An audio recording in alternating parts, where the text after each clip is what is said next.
ഇപ്പോൾ ആരംഭിക്കാൻ പോവുകയാണ് ഈ ദേശത്തിന്റെ വളരെ വലിയൊരു വിചാരണ. ആപ്കി അദാലത്തിൽ രജത് ശർമ്മയോടൊപ്പം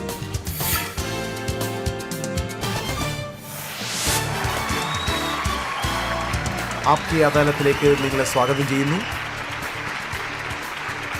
ആപ്കി അദാലത്തിൽ വളരെ വ്യത്യസ്തനായ ഒരു വ്യക്തിയെയാണ് പരിചയപ്പെടുത്താൻ പോകുന്നത്. നമ്മുടെ രാജ്യത്തുള്ള മുതിർന്ന നേതാക്കന്മാരെല്ലാം ശ്രദ്ധിക്കുന്ന ഒരു വ്യക്തിയാണ്. സോണിയാഗാന്ധി, രാഹുൽ ഗാന്ധി, ശരത് പവാർ, മുലായം സിംഗ് യാദവ്, നിങ്ങൾ ഏത് നേതാവിന്റെ പേര് പറഞ്ഞാലും ശരി, അവരുടെ ദൃഷ്ടിയിൽ ഇദ്ദേഹം എപ്പോഴും ഉണ്ടായിരിക്കും. ഈ നേതാവ് ഇന്ന് നിങ്ങളുടെ മുന്നിൽ ഉണ്ടായിരിക്കും, ജനങ്ങളുടെ കൺദൃഷ്ടിയിൽ ഉണ്ടായിരിക്കും. പ്ലീസ് വെൽക്കം ഭാരതീയ ജനതാ പാർട്ടിയുടെ പ്രൈം മിനിസ്റ്റർ കാൻഡിഡേറ്റ്, ഗുജറാത്തിന്റെ മുഖ്യമന്ത്രി നരേന്ദ്രമോദി.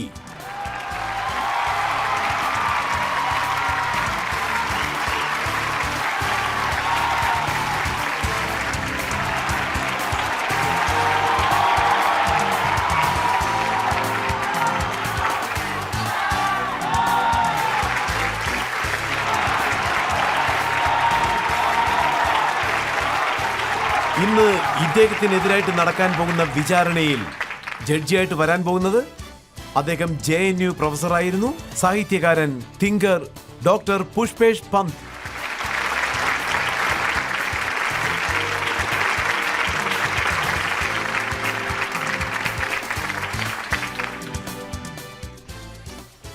ഇന്നത്തെ ഈ കോടതിയിൽ വിചാരണ തുടങ്ങുന്നതിന് മുൻപ് ഇന്നത്തെ ജഡ്ജിയായ പുഷ്പേഷ് പന്ത് അതിന് അനുവാദം നൽകണം. അദ്ദേഹത്തിനോട് തന്നെ ചോദിക്കാം.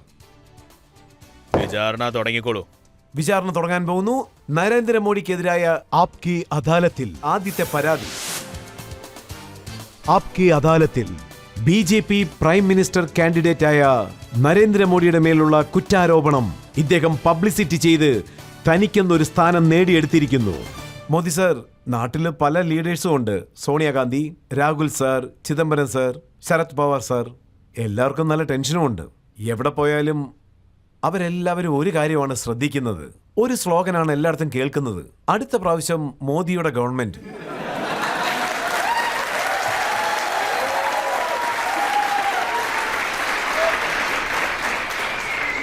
അങ്ങനെ ഒരു കാര്യം കേൾക്കുമ്പോൾ ആർക്കെങ്കിലും ടെൻഷൻ തോന്നുകയാണെങ്കിൽ അതവരുടെ അറിവില്ലായ്മയാണ് സൂചിപ്പിക്കുന്നത്. അവർ ബുദ്ധിപൂർവ്വം ചിന്തിക്കുന്നില്ല. സോണിയാഗാന്ധി താങ്കളെപ്പറ്റി പറഞ്ഞ പരാതി രാജ്യത്തിന്റെ ഓരോ മുക്കിനും മൂലയിലും പബ്ലിസിറ്റി കൊണ്ടുപോയി എത്തിച്ച് എല്ലാ പ്രശ്നത്തിനും കാരണം ഇദ്ദേഹമാണെന്നാണ് പറയുന്നത്. ഇദ്ദേഹത്തെ വലിയ ലീഡർ എന്ന നിലയിൽ പബ്ലിസിറ്റി ചെയ്യുന്നു എന്നും. ഇപ്പോൾ ഡൽഹി ബ്ലാക്ക് മാജിക്കാർ പിടിച്ചു വച്ചിരിക്കുകയാണ്. ബ്ലാക്ക് മാജിക് നടക്കുന്നു. എല്ലാവരും അപ്രത്യക്ഷരായിപ്പോയി. ഒരാളെപ്പോഴും കാണാനില്ല. ഇവരൊക്കെ ചെറുപ്പക്കാരുടെ ജീവിതം തന്നെ നശിപ്പിച്ചു കളഞ്ഞു. ഇവര് നാട്ടിലെ കൽക്കരി മുഴുവൻ നശിപ്പിച്ചു. ഇലക്ട്രിസിറ്റി തന്നെ കാണാതെ പോയിരിക്കുക. ഖജനാവ് മുഴുവൻ കാലിയാക്കി.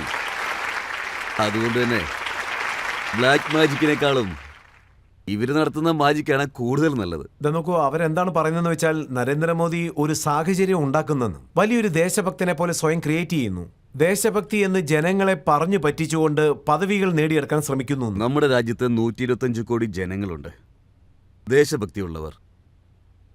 ഇവരുടെ ദേശഭക്തി കൊണ്ടാണ് നമ്മൾ ഇപ്പോൾ ആരും പുറകോട്ട് പോകാത്തതും ആരെയും ചതിച്ച് വീഴ്ത്തി മുന്നോട്ട് പോകാത്തതും.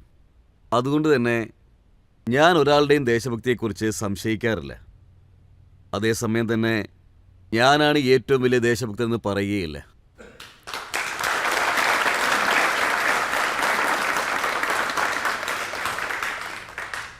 രാഹുൽ ഗാന്ധി എന്താണ് പറയുന്നതെന്ന് വെച്ചാൽ BJPക്കാർ പറയുന്നത് രാജ്യത്തിനൊരു വാച്ച്മാൻ ആവശ്യമാണെന്ന്. ഞാനെന്താ പറയുന്നതെന്ന് വെച്ചാൽ രാജ്യത്തിന് കോടിക്കണക്കിന് വാച്ച്മാൻമാർ ആവശ്യമാണ്. ഒരു വാച്ച്മാനിന് എന്ത് ചെയ്യാൻ സാധിക്കും? എന്തായാലും ഞാൻ പറയുന്ന വാക്കുകളൊക്കെ ശ്രദ്ധിക്കുന്നുണ്ടല്ലോ.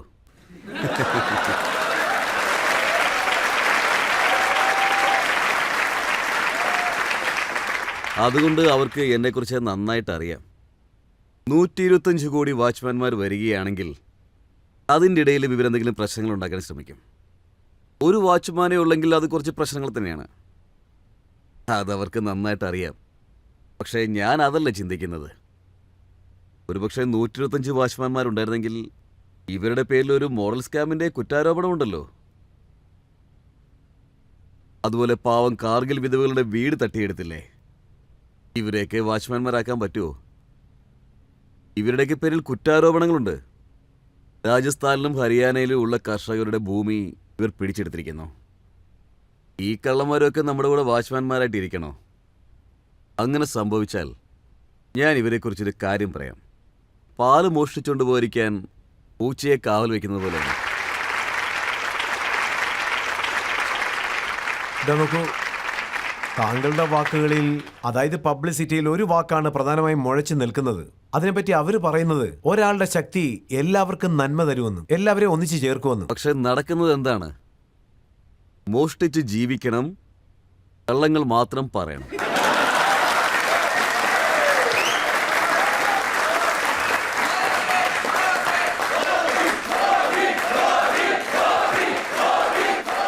ഇതാ കണ്ടില്ലേ, ഇവിടെ വന്നിരിക്കുന്ന ജനങ്ങൾ മോദി മോദി എന്ന് ശബ്ദമുണ്ടാക്കിക്കൊണ്ടിരിക്കുകയാണ് എല്ലായിടത്തും. അതായത് ഞാൻ നിതീഷ് സാറിന്റെ ഒരു പ്രസംഗം കേട്ടിരുന്നു. ഇത് വെറും പ്രചാരം മാത്രമാണെന്നാണ് അദ്ദേഹം പറയുന്നത്. TV ഓൺ ചെയ്താൽ മോദി, റേഡിയോ ഓൺ ചെയ്ത മോദി ഗവൺമെന്റിനെ പറ്റി, FM ബാൻഡ് ആയാലും ഈ പ്രാവശ്യം മോദി ഗവൺമെന്റ് ആണെന്നും, ന്യൂസ് പേപ്പറൊക്കെ നോക്കിയാലും അതിലും മോദിയാണ്. അവരൊക്കെ പറയുന്നത് മോദി വെറുതെ ഷോ ഒക്കെ കാണിക്കുകയാണ്, അല്ലാതെ വേറൊന്നും അല്ലെന്ന്. ഇത് അദ്ദേഹത്തിന്റെ സ്വയം പ്രശംസയാണ്, മറ്റൊന്നും അല്ലെന്ന്. ഞാനങ്ങനെ സാധാരണ ഒന്നും പറയാറില്ല. ഇപ്പൊ പറഞ്ഞത് നിങ്ങളല്ലേ, അല്ലാതെ ഞാനല്ലല്ലോ.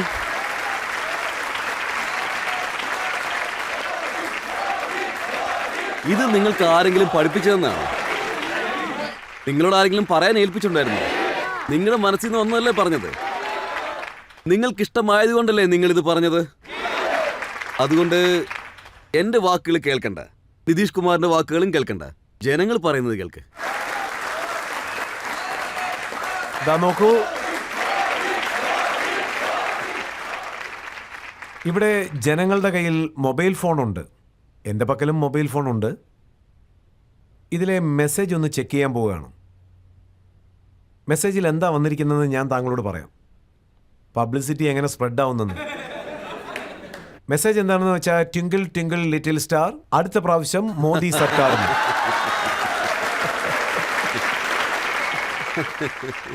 മറ്റൊരു മെസ്സേജ് എന്താണെന്ന് വെച്ചാൽ, രാഹുൽ കഴിച്ചത് ചോക്ലേറ്റ് ബാർ, അടുത്ത പ്രാവശ്യം മോദി സർക്കാർ. അടുത്ത മെസ്സേജ്, പൊറോട്ടയുടെ കൂടെ അച്ചാറ് കഴിക്കുക, അടുത്ത പ്രാവശ്യം മോദിയെ കൊണ്ടുവരിക. മറ്റൊരു മെസ്സേജ്, ഹൃദയം തുടിക്കുന്നു, മോദി PM-നെ വിളിക്കുവാൻ.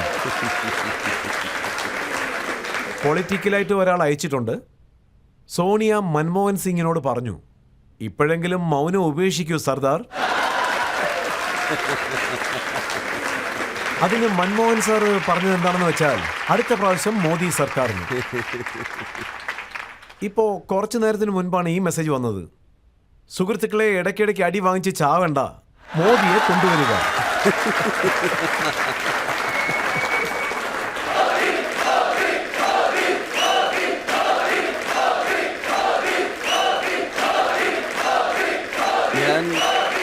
ഞാനിവിടെ ആഗ്രഹിക്കുന്നത്,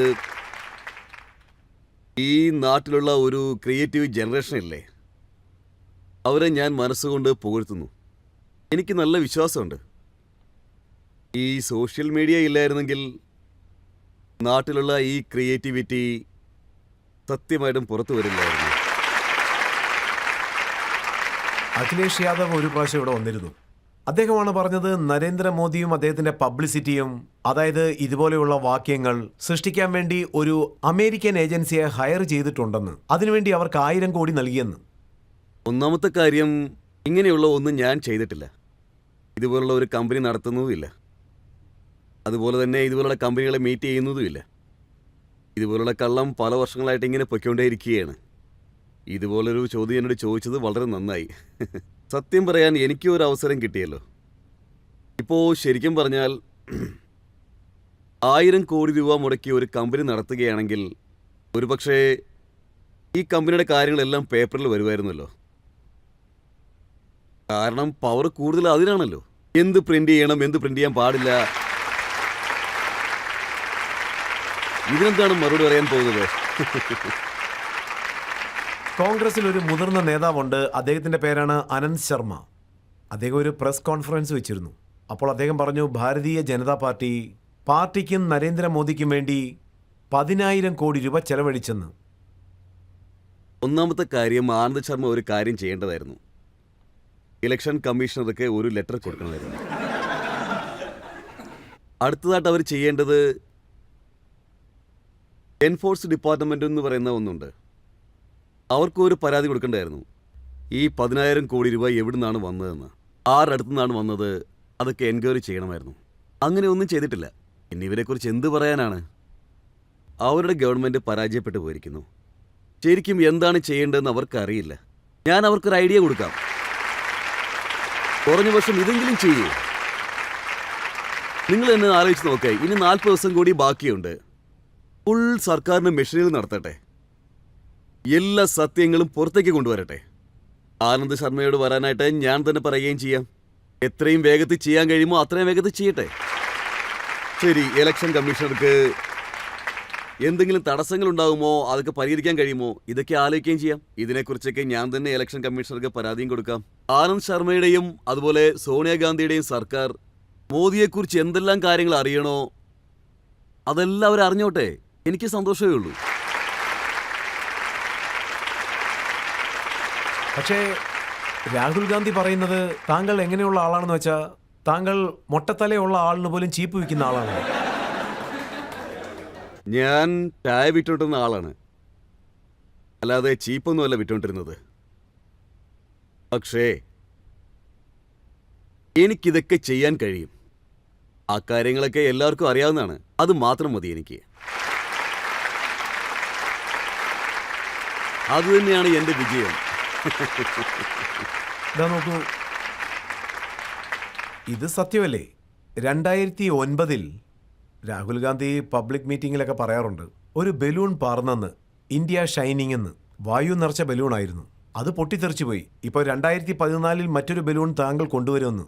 ആ ബലൂണിലും താങ്കൾ ആവശ്യത്തിൽ കൂടുതൽ കാറ്റ് നിറച്ച് വിടുമെന്ന്. അദ്ദേഹം പറയുന്നു ഇലക്ഷൻ റിസൾട്ട് വരുന്ന സമയത്ത് ഈ ബലൂണും പൊട്ടിപ്പോകുന്നു. 2002 ഗുജറാത്തിൽ ഇലക്ഷൻ നടന്നപ്പോൾ കോൺഗ്രസ് ഫ്രണ്ട്സൊക്കെ ഇതൊക്കെ തന്നെ പറഞ്ഞു. 2007 ഇലക്ഷൻ നടന്നപ്പോൾ കോൺഗ്രസ് പറഞ്ഞത് ഇതൊക്കെ തന്നെയാണ്.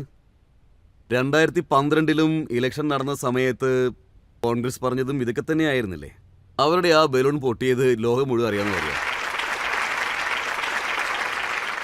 അതുകൊണ്ട് തന്നെ ആദ്യമായിട്ട് ഗുജറാത്തിലും അവരൊരു ഫ്രണ്ട്ലി മാച്ചാണ് കളിച്ചത്. അപ്പോൾ അവിടെ നടന്നത് പ്രൈമറി മാച്ചിൽ അവർ പൂർണ്ണമായിട്ടും പരാജയപ്പെട്ടു. ഇപ്പോൾ ഫൈനൽ മാച്ച് വന്നിരിക്കുകയാണ്. ജനങ്ങൾ തന്നെ തീരുമാനിക്കട്ടെ. നമുക്ക് ഒരു പബ്ലിക് മീറ്റിംഗിൽ സോണിയാഗാന്ധി പറഞ്ഞത് ഇങ്ങനെയാണ്: രാജ്യത്ത് ഇതുവരെ ഒരു പുരോഗതിയും സംഭവിക്കാത്തതുപോലെയാണ് താങ്കൾ നടക്കുന്നതെന്ന്. മോദി വന്നാൽ ഒരു രാത്രി കൊണ്ട് എല്ലാം ശരിയാക്കുമെന്ന്. 21st സെഞ്ചുറിയെ ലക്ഷ്യമാക്കി ഞാൻ പറയാം, നമ്മുടെ നാടിന് അത്ഭുതകരമായ ഒരു ഓപ്പർച്യൂണിറ്റി ലഭിച്ചിരിക്കുക. അടൽ ബിഹാരി വാജ്പേയി നാടിനെ ഒരു രീതിയിലേക്ക് കൊണ്ടുവന്നു. ലോകം മുഴുവൻ ഒരു വിശ്വാസത്തിലായിരുന്നു. അതായത് ഇന്ത്യ ഇനി മുതൽ നല്ലൊരു ടേക്ക് ഓഫ് ആകും, നാട് വളരെയധികം മുന്നേറും. ഗ്ലോബലൈസേഷൻ്റെ ഈ യുഗത്തിൽ ഇന്ത്യ ഒരു ശക്തമായ രാജ്യമായി നിലകൊള്ളും. പക്ഷേ പെട്ടെന്ന് ടേക്ക് ഓഫ് ചെയ്യുന്നത് പോകട്ടെ, റൺവേ തന്നെ അത് കൊളാപ്സായി. അതുമൂലം നാടിന് ഒരുപാട് നഷ്ടങ്ങളുണ്ടായി. ആ സന്ദർഭത്തിലാണ് ഞാൻ പറഞ്ഞത്, എത്രയോ അവസരങ്ങൾ നമുക്കുണ്ടായിരുന്നു. നിങ്ങൾ തന്നെ പറയേ, ഇതുപോലൊരു രാജ്യം കണ്ടിട്ടുണ്ടോ? അതായത് ഗോതമ്പ് വിദേശ രാജ്യത്തേക്ക് അയക്കുന്നു, എന്നിട്ട് ചപ്പാത്തി വിദേശത്തുനിന്ന് വാങ്ങുന്നു. ഇതുപോലൊരു രാജ്യം കണ്ടിട്ടുണ്ടോ? നമ്മൾ അയൺ വിദേശ രാജ്യത്തേക്ക് അയക്കുന്നു, എന്നിട്ട് സ്റ്റീൽ അവിടുന്ന് വാങ്ങുന്നു. ഇതിനൊക്കെ നമ്മൾ എന്താണ് പറയുക? ഈ നാട് ആരുടെ അടുത്ത് നിന്ന് 20,000 മെഗാവാട്ട് ഇലക്ട്രിസിറ്റി വർക്ക്ഷോപ്പ് പൂട്ടിക്കിടക്കുന്നു. മറ്റൊരു സൈഡിൽ കൽക്കരി ഫാക്ടറിയൊക്കെ പൂട്ടിക്കിടക്കുന്നു. എന്തുകൊണ്ടാണെന്നെല്ലാം പൂട്ടിക്കിടക്കുന്നത്? ഫയലെല്ലാം നഷ്ടപ്പെട്ടിരിക്കുന്നു. സുപ്രീം കോർട്ടിൽ പോയി സർക്കാർ പറഞ്ഞെന്താണെന്നറിയോ? ഫയൽ നഷ്ടപ്പെട്ടെന്ന്. അവരുടെ അഭിപ്രായത്തിൽ ഫയലാണ് നഷ്ടപ്പെട്ടിരിക്കുന്നത്, പക്ഷേ യഥാർത്ഥത്തിൽ രാജ്യത്തിൻ്റെ ലൈഫാണ് പോയത്. അങ്ങനെ ഒരു കാരണത്താൽ അഥവാ നമ്മുടെ അടുത്ത് കൽക്കരി ഉണ്ടായിരുന്നെങ്കിൽ 20,000 മെഗാവാട്ട് വൈദ്യുതി നമുക്ക് ലഭിച്ചേനെ. ഇലക്ട്രിസിറ്റി ലഭിച്ചിരുന്നെങ്കിൽ ചെറിയ ചെറിയ ഫാക്ടറികൾ ഓടിയേനെ. ഇങ്ങനെയുള്ള ചെറിയ ചെറിയ കാര്യങ്ങളൊക്കെ ഉണ്ടായിരുന്നെങ്കിൽ രാജ്യത്തെ ചെറുപ്പക്കാർക്ക് ജോലി ലഭിച്ചേനെ.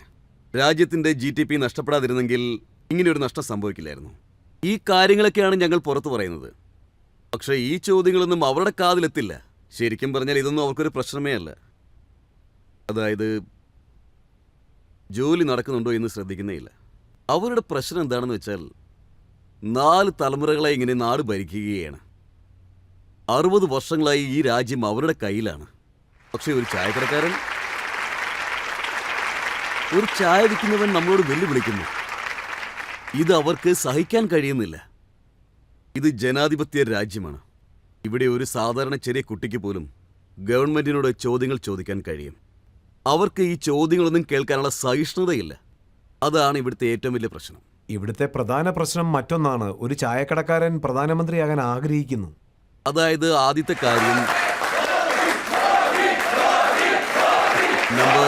നമ്പർ 1, എൻ്റെ ജീവിതത്തിന് ഒരു കാഴ്ചപ്പാടുണ്ട്. ഇന്ന് ഇവിടുത്തെ ഈ ജനകീയ കോടതിയിൽ അതെന്താണെന്ന് വ്യക്തമാക്കാൻ ഞാൻ ആഗ്രഹിക്കുന്നു. ഞാൻ എങ്ങനെയുള്ള ആളാണെന്ന് വെച്ചാൽ, അതായത് ഈ നിമിഷം വരെയുള്ള കാര്യം, വലിയൊരാളായി മാറണമെന്ന് ഞാൻ സ്വപ്നം കണ്ടിട്ടേയില്ല. ഞാനും എൻ്റെ നാട്ടിലെ ചെറുപ്പക്കാരോട് പറയാറുണ്ട്, എപ്പോഴും എന്തെങ്കിലും ആവണമെന്ന് സ്വപ്നം കാണരുത്. അങ്ങനെ ഒരു സ്വപ്നം നിങ്ങൾക്കുണ്ടെങ്കിൽ അതെന്തെങ്കിലും ചെയ്യാനുള്ളതായിരിക്കണം. ശരിക്കും പറഞ്ഞാൽ വലിയ വലിയ സ്വപ്നങ്ങളൊന്നും ഞാൻ ഒരിക്കലും കണ്ടിട്ടേയില്ല. സത്യം പറഞ്ഞാൽ എൻ്റെ ഗ്രാമത്തിൽ പഠിക്കാനുള്ള എന്തെങ്കിലും ഒരു അവസരം എനിക്ക് ലഭിച്ചിരുന്നെങ്കിൽ ഞാനൊരു സ്കൂൾ വാദ്യരായി മാറിയേനെ. എൻ്റെ അമ്മ എനിക്ക് അതിനുള്ള പ്രോത്സാഹനം തന്നേനെ. എൻ്റെ ബാക്ക്ഗ്രൗണ്ട് വേറെയാണ്. ഇതൊരു ജനാധിപത്യ രാജ്യമാണ്. 125 കോടി ജനങ്ങളുടെ അനുഗ്രഹമുണ്ട്. അതാണ് മനുഷ്യൻ്റെ തലയെഴുത്ത് മാറ്റുന്നത്. ഡെമോക്രാറ്റിക് കൺട്രിയിൽ ആർക്കും അവരുടെ സ്വന്തം ഡിസൈൻ ഉണ്ടാക്കാൻ കഴിയില്ല. സ്വന്തം തലയെഴുത്ത് മാറ്റാൻ ആരെക്കൊണ്ടും കഴിയില്ല. അതുകൊണ്ട് ഞാനിപ്പോൾ ഒരു കാര്യം പറയാം. ഈ നിമിഷത്തിൽ പോലും പ്രവർത്തിക്കാനുള്ള സ്വപ്നമാണ് കാണേണ്ടത്. അല്ലാതെ ഒരു സ്വപ്നം കാണുന്നതിനെപ്പറ്റി ആഗ്രഹിക്കുന്നില്ല.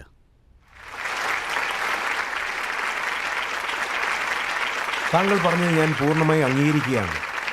രാജ്യത്തുള്ള ജനങ്ങളാണ് തീരുമാനിക്കേണ്ടത് ആരാണ് PM ആയിട്ട് വരേണ്ടത്, ആരാണ് ഇലക്ഷനിൽ ജയിക്കേണ്ടത്.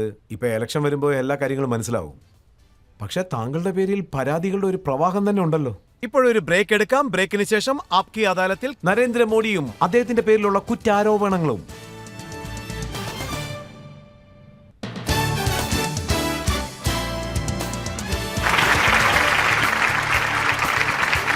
Welcome back. ആപ്കി അദാലത്തിൽ ഇന്നത്തെ നമ്മുടെ അതിഥി ഭാരതീയ ജനതാ പാർട്ടിയുടെ PM കാൻഡിഡേറ്റ്, ഗുജറാത്തിന്റെ മുഖ്യമന്ത്രി നരേന്ദ്രമോദി. ആപ്കി അദാലത്തിൽ BJPയുടെ പ്രൈം മിനിസ്റ്റർ കാൻഡിഡേറ്റായ നരേന്ദ്രമോദിയുടെ പേരിലുള്ള കുറ്റാരോപണങ്ങൾ. ഇദ്ദേഹം രാജ്യത്തെ വിഭജിക്കുന്ന രാഷ്ട്രീയമാണ് നടത്തിക്കൊണ്ടിരിക്കുന്നത്. 12 വർഷമായിട്ട് ഈ കുറ്റങ്ങളാണ് ആരോപിക്കുന്നത്. വളരെ വലിയൊരു റിസർച്ച്. പക്ഷേ ഇപ്പോൾ ഫ്രഷായിട്ട് പല കുറ്റങ്ങളും ആരോപിക്കുന്നു. അതിനെക്കുറിച്ച് ചോദിക്കാം.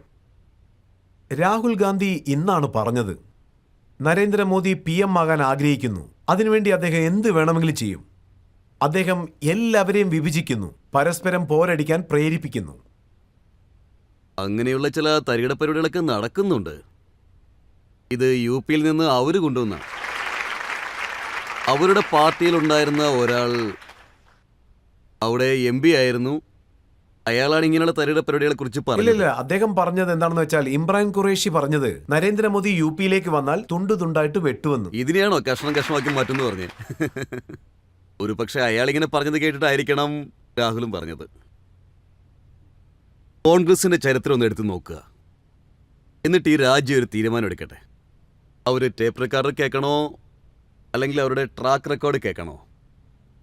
ട്രാക്ക് റെക്കോർഡർ എന്താണ് പറയുന്നത് വെച്ചാൽ, ഈ രാജ്യത്ത് ഏറ്റവും ആദ്യം അധികാരം കിട്ടിയത് ആർക്കാണ്?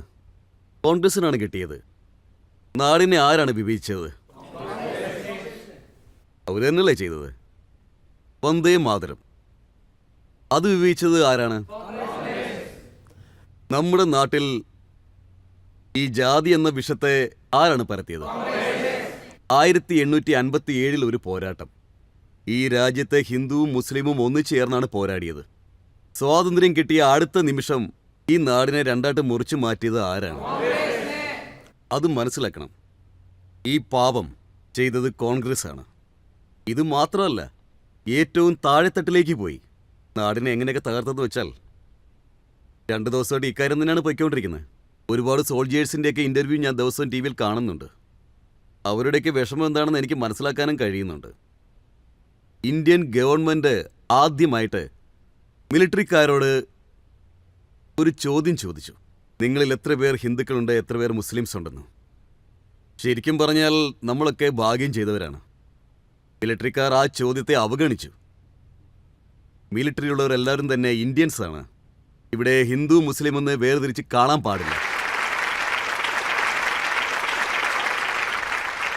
അവരെതിർത്തു. കോൺഗ്രസ്സുകാർ ഇത് മനസ്സിലാക്കണം. വിഭജനത്തെ രാഷ്ട്രീയമാക്കുന്നത് ആരാണ്? രാജ്യത്തെ വിഭജിക്കുന്നത് ആരാണ്? ഞാൻ പറഞ്ഞുതരാം. ഞാൻ ഗുജറാത്തിൽ പോകുമ്പോൾ ആദ്യമായി രാഷ്ട്രീയത്തിൽ കൃത്രിമത്വം തുടങ്ങിയിരിക്കുന്നു. അത് പല ആൾക്കാരും ഇപ്പോഴും ഉപയോഗിക്കുന്നുണ്ട്. ഞാൻ ഗുജറാത്തിൽ ഒരേ ഒരു ഭാഷ മാത്രമേ സംസാരിക്കുകയുള്ളൂ. അത് എപ്പോൾ പോയാലും.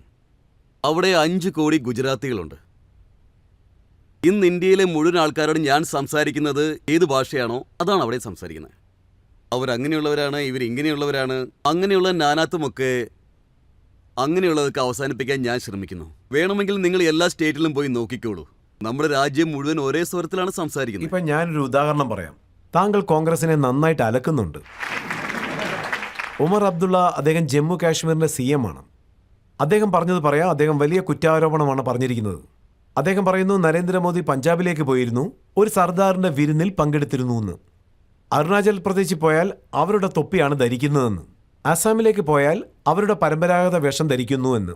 പക്ഷേ ഒരു ഇമാം അവരുടെ തൊപ്പി ധരിക്കാൻ പറയുമ്പോൾ താങ്കൾ അത് നിരസിക്കുന്നു എന്ന്. ഞാൻ ഇന്ന് വരെയായിട്ടും ഗാന്ധിജി തൊപ്പി ധരിച്ച് നടക്കുന്നത് കണ്ടിട്ടേയില്ല. സർദാർ വല്ലഭായ് പട്ടേലിനെ തൊപ്പി ധരിച്ചുകൊണ്ടുള്ള ഒരു ഫോട്ടോ പോലും ഞാൻ ഇതുവരെ കണ്ടിട്ടില്ല. ഞാൻ പണ്ഡിറ്റ് നെഹ്റുവിനെ പോലും ഒരിക്കലും ഇതുപോലെ തൊപ്പി ധരിച്ച് നടക്കുന്നതായി കണ്ടിട്ടേയില്ല. ഇത് ശരിക്കും ഇന്ത്യൻ രാഷ്ട്രീയത്തിന് ഒരു കളങ്കമാണ്. ഇതിനെയൊക്കെ ഞാൻ കാണുന്നത് ഒരു മതിപ്പ് കിട്ടാൻ വേണ്ടി ചെയ്യുന്നു എന്നുള്ളതാണ്. എനിക്കങ്ങനെയാണ് തോന്നുന്നത്. എൻ്റെ ജോലി എല്ലാവരെയും നമ്മൾ മനസ്സുകൊണ്ട് മതിക്കണം. എല്ലാവരുടെയും പാരമ്പര്യങ്ങളെയും നമ്മൾ അംഗീകരിച്ച് തന്നെ ആവണം. പക്ഷേ നമുക്കും ഒരു പാരമ്പര്യം ഉണ്ടല്ലോ, അതും നമ്മൾ അംഗീകരിക്കണം. ഞാൻ എൻ്റെ പാരമ്പര്യപ്രകാരം ജീവിക്കുന്നു, മറ്റുള്ളവരുടെ പാരമ്പര്യത്തെ അംഗീകരിക്കുകയും ചെയ്യുന്നു. അതുകൊണ്ട് തന്നെ ഞാൻ ഇതുപോലെ തൊപ്പി ധരിച്ചുകൊണ്ട് ഇതുപോലെ ഫോട്ടോ എടുത്തുകൊണ്ട് ആളുകളെ പറ്റിക്കുന്ന പരിപാടിയൊന്നും ഞാൻ ഒരിക്കലും ചെയ്യില്ല. പക്ഷേ മറ്റാരുടെങ്കിലും തൊപ്പി ആരെങ്കിലും എടുക്കാൻ നോക്കിയാൽ അവന് തക്കതായ ശിക്ഷ കിട്ടണമെന്നുള്ള കാര്യത്തിൽ എനിക്ക് നല്ല വ്യക്തതയുണ്ട്.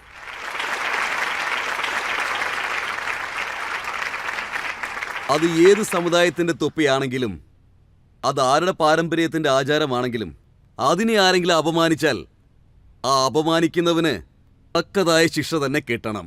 അത് അധികാരത്തിലിരിക്കുന്ന ഒരാളുടെ കടമയാണ്. അത് ഉറപ്പായി ഞാൻ ചെയ്തിരിക്കും. പക്ഷേ നിതീഷ് സാർ എന്താ പറയുന്നതെന്ന് വെച്ചാൽ, എപ്പോൾ താങ്കൾ പബ്ലിക് ലൈഫ് അംഗീകരിക്കുന്നുവോ അപ്പോൾ പൊട്ട് വെക്കേണ്ടി വരും, തൊപ്പി ധരിക്കേണ്ടി വരും, മറ്റുള്ളവരുടെ ഫീലിങ്ങിന് മുഖ്യത്വം കൊടുക്കണമെന്ന്. അങ്ങനെയൊക്കെ ചെയ്താൽ അവരുടെ വിശ്വാസത്തെ സംരക്ഷിക്കുന്നെന്ന് അവർ വിചാരിക്കുന്നു. അത് അവരുടെ വിശ്വാസം. എൻ്റെ മനസ്സിൽ എന്താണെന്ന് വെച്ചാൽ, അവരുടെ കുട്ടികൾക്ക് വിദ്യാഭ്യാസം ലഭിക്കണം. അവരുടെ കയ്യിൽ ഖുർആൻ ഉണ്ടെങ്കിൽ അതുപോലെ അവരുടെ കയ്യിൽ കമ്പ്യൂട്ടറും ഉണ്ടാവണം. ഇത് എൻ്റെ ചിന്ത. അവരുടെ ചിന്തയും അതുപോലെ തന്നെ ആയിരിക്കാം. പക്ഷേ എൻ്റെ ചിന്തയ്ക്ക് വ്യക്തതയുണ്ട്. പക്ഷേ ഇവിടെ നോക്കുകയാണെങ്കിൽ താങ്കളുടെ ചിന്തകളും താങ്കളുടെ വാക്കുകളും വലിയ ബാധിപ്പുകളെയാണ് ഏർപ്പെടുത്തുന്നത്. Mister Adam Khan UP മിനിസ്ട്രിയിൽ മന്ത്രിയായിട്ടുണ്ട്. സ്വാതന്ത്ര്യം ലഭിച്ച് ഇത്രയും വർഷങ്ങൾ കഴിഞ്ഞിട്ടും നമ്മൾ മനുഷ്യരെ പോലെയല്ല, നായ്ക്കുട്ടികളെ പോലെയാണ് ഉള്ളതെന്ന്. അതാരാണോ പറഞ്ഞത് അയാൾക്ക് തെറ്റിപ്പോയതായിരിക്കാം. അങ്ങനെ പറഞ്ഞത് ആരാ? അല്ല, താങ്കളല്ലേ അത് പറഞ്ഞത്. ഞാൻ ഇതുപോലെയൊന്നും ആലോചിക്കാറുമില്ല, പറയാറുമില്ല. നോക്കൂ, താങ്കൾ കൊടുത്തൊരു ഇന്റർവ്യൂ ഇപ്പം എൻ്റെ കൈവശമുണ്ട്. ആ ഇന്റർവ്യൂവിൽ താങ്കൾ പറഞ്ഞത് എന്താണെന്ന് വെച്ചാൽ അത് ഞാൻ തന്നെ പറഞ്ഞുതരാം. നമുക്കിവിടെ അത് ഹെഡ്ലൈനിൽ വന്നിട്ടുണ്ട്. അതെ, ഒരു നമ്മൾ മിനിറ്റ്. മനുഷ്യരാണ്, എന്നാൽ ഒരു നായ്ക്കുട്ടി കാറിന്റെ അടിയിൽ വന്നാലും നമ്മൾ സങ്കടപ്പെടും. പക്ഷെ ഇതില് നമ്മുടെ ജനങ്ങളെ കുറിച്ചൊന്നും പറയുന്നില്ലല്ലോ. ഇപ്പോ നിങ്ങളാണ് പറഞ്ഞത്, അത് തന്നെയാണ് റിപ്പീറ്റ് ചെയ്യുന്നത്. ഇതാ നോക്കൂ, ഞാൻ താങ്കൾക്ക് ഒരു മിനിറ്റ്. ഇവിടെ ഞാനാണ് കുറ്റവാളി, അതുകൊണ്ട് ഞാനൊരു ചോദ്യം ചോദിക്കാം. നിങ്ങൾ വീണ്ടും ഒന്നുകൂടി വായിക്കാതെ. ഞാനിത് പൂർണ്ണമായിട്ടും വായിക്കാം. മുകളിലിരിക്കുന്നത് ആദ്യം വായിക്കാം. മുകളിലുള്ളത് നമ്മൾ മനുഷ്യരാണ്, എന്നാലും ഒരു നായ്ക്കുട്ടി കാറിന്റെ അടിയിൽ വന്നാലും നമ്മൾ സങ്കടപ്പെടുമെന്ന്. നമ്മളിവിടെ- സാർ, പൂർണ്ണമായിട്ടും നമ്മളിവിടെ- വായിക്കാൻ അനുവദിക്കുക. ശരി, സാർ, വീണ്ടും ഞാൻ വായിക്കാം. പൂർണ്ണമായിട്ടും വായിക്കട്ടെ. താങ്കളോട് ചോദിച്ച ചോദ്യം 2002 കുറിച്ച് ഓർത്ത് സങ്കടപ്പെടുന്നുണ്ടോന്ന്. അതിന് താങ്കളുടെ ഉത്തരം സുപ്രീം കോടതിയെ ലോകത്തിലെ ഏറ്റവും ശ്രേഷ്ഠമായ കോടതിയായിട്ടാണ് കരുതുന്നത് എന്ന്. അതിന്റെ റിപ്പോർട്ട് അനുസരിച്ച് എനിക്ക് ക്ലീൻ ചിറ്റാണ് ലഭിച്ചിരിക്കുന്നത്. അതല്ലാതെ മറ്റൊരു കാര്യം കൂടിയുണ്ട്. അതിതാണ്, ആരെങ്കിലും ഒരു വ്യക്തി കാർ ഓടിക്കുന്ന സമയത്ത് നമ്മൾ പിൻസീറ്റിൽ ഇരിക്കുകയാണെങ്കിൽ ആ സമയത്ത് ഒരു നായ്ക്കുട്ടി ടയറിൽ കുടുങ്ങുകയാണെങ്കിൽ സങ്കടപ്പെടുമോ ഇല്ലയോ? തീർച്ചയായിട്ടും സങ്കടപ്പെടും. ഞാനൊരു ലീഡർ ആണെങ്കിലും ഞാനും ഒരു മനുഷ്യനല്ലേ? നമ്മുടെ നാട്ടിൽ ഇത് നിങ്ങളും അംഗീകരിക്കണം. ഒരു ചെറിയ കുരുവി കുഞ്ഞ് ചത്തുപോയാലും നിങ്ങളും വിഷമിക്കില്ലേ? ഒരു കുരുവി ചത്താലും നമ്മൾ വിഷമിക്കുന്നു. ഇത് നമ്മുടെ സങ്കടത്തെയും വികാരത്തെയും പുറത്തേക്ക് കൊണ്ടുവരുന്ന ഒരു സംഭവമാണ്. അതൊരിക്കലും തെറ്റായി കാണരുത്. ഞാനൊരിക്കലും മനുഷ്യനെ കുരുവി എന്ന് പറഞ്ഞിട്ടില്ല. അപ്പോൾ ഞാൻ മനസ്സിലാക്കുന്നത്, ഇതുപോലുള്ള തെറ്റായ വാർത്ത നൽകുന്ന ആൾക്കാർ വലിയ പ്രശ്നമാണ്. രണ്ടാമത്, ആരാണോ എൻ്റെ ഇൻ്റർവ്യൂ എടുക്കുന്നത്, ഇന്ത്യയിലുള്ള ചില മീഡിയ ആൾക്കാർ അത് പൊക്കിപ്പിടിച്ചുകൊണ്ട് നടക്കുന്നു. ഈ ഇൻ്റർവ്യൂ എടുത്ത ഒരാൾ വിദേശിയാണെങ്കിൽ പോലും അദ്ദേഹം അത് ട്വിറ്റർ ചെയ്യുന്നു. മോഡി ഇങ്ങനെയൊന്നും അല്ല പറഞ്ഞിരിക്കുന്നത്, അദ്ദേഹം പറഞ്ഞതൊന്നും തെറ്റായിട്ട് എടുത്തിട്ടില്ല, പക്ഷേ ഇത് തെറ്റിദ്ധരിക്കപ്പെടുകയാണ് ചെയ്യുന്നത്. അതായത് ഇൻ്റർവ്യൂ എടുത്ത ഒരു വിദേശിക്ക് പോലും എൻ്റെ വികാരങ്ങളെ മനസ്സിലാക്കാൻ കഴിയുന്നു. പക്ഷേ ഈ ന്യൂസ് ട്രേഡേഴ്സ് ഉണ്ടല്ലോ, ഞാൻ മീഡിയയെ പറ്റിയല്ല ഇവിടെ പറയുന്നത്. ഇവിടുത്തെ മീഡിയക്കാരൊക്കെ നല്ലവരാണ്, നല്ല സ്ട്രോങ് ആണ്, അതുകൊണ്ട് മീഡിയക്കെതിരെ ഞാൻ സംസാരിക്കില്ല. പക്ഷേ ഈ ന്യൂസ് ട്രേഡേഴ്സ് ഉണ്ടല്ലോ, അവരുടെ സാധനങ്ങൾ വിൽക്കണമെന്നുണ്ടെങ്കിൽ അവർക്കിത് ചെയ്തേ മതിയാകൂ. നമുക്ക് എന്ത് ചെയ്യാൻ പറ്റും? പക്ഷേ ആദം ഖാൻ ഇന്ന് മറ്റൊരു സ്റ്റേറ്റ്മെൻറ്റും കൊടുത്തിട്ടുണ്ട്. അത് ഞാൻ വായിക്കാം. അദ്ദേഹം പറയുന്നു, ഒരു നായ്ക്കുട്ടി കാറിൻ്റെ ടയറുകൾ കുടുങ്ങുകയാണെങ്കിൽ നമുക്ക് സങ്കടം വരും, പക്ഷെ നിന്റെ സങ്കടം ആവശ്യമില്ല. വലിയ അണ്ണൻ, നായയുടെ വലിയ അണ്ണനായ നരേന്ദ്രമോദി, നിന്റെ സങ്കടം ഞങ്ങൾക്ക് ആവശ്യമില്ല. Thank you very much. അതെന്തിനാ പറഞ്ഞെന്ന് വെച്ചാൽ, ഉള്ള കാര്യം പറയുകയാണെങ്കിൽ നായേക്കാളും നല്ലൊരു ജീവി വേറെ ഇല്ല.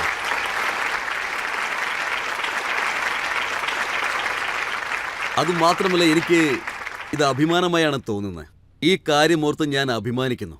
അതായത് എൻ്റെ അടുത്ത് നേർമയുള്ള ഒരു ഗുണമുണ്ട്, അതിവർ കണ്ടിട്ടുണ്ട്. അതെൻ്റെ നാടിന് പ്രയോജനപ്പെടുന്നതാണ്.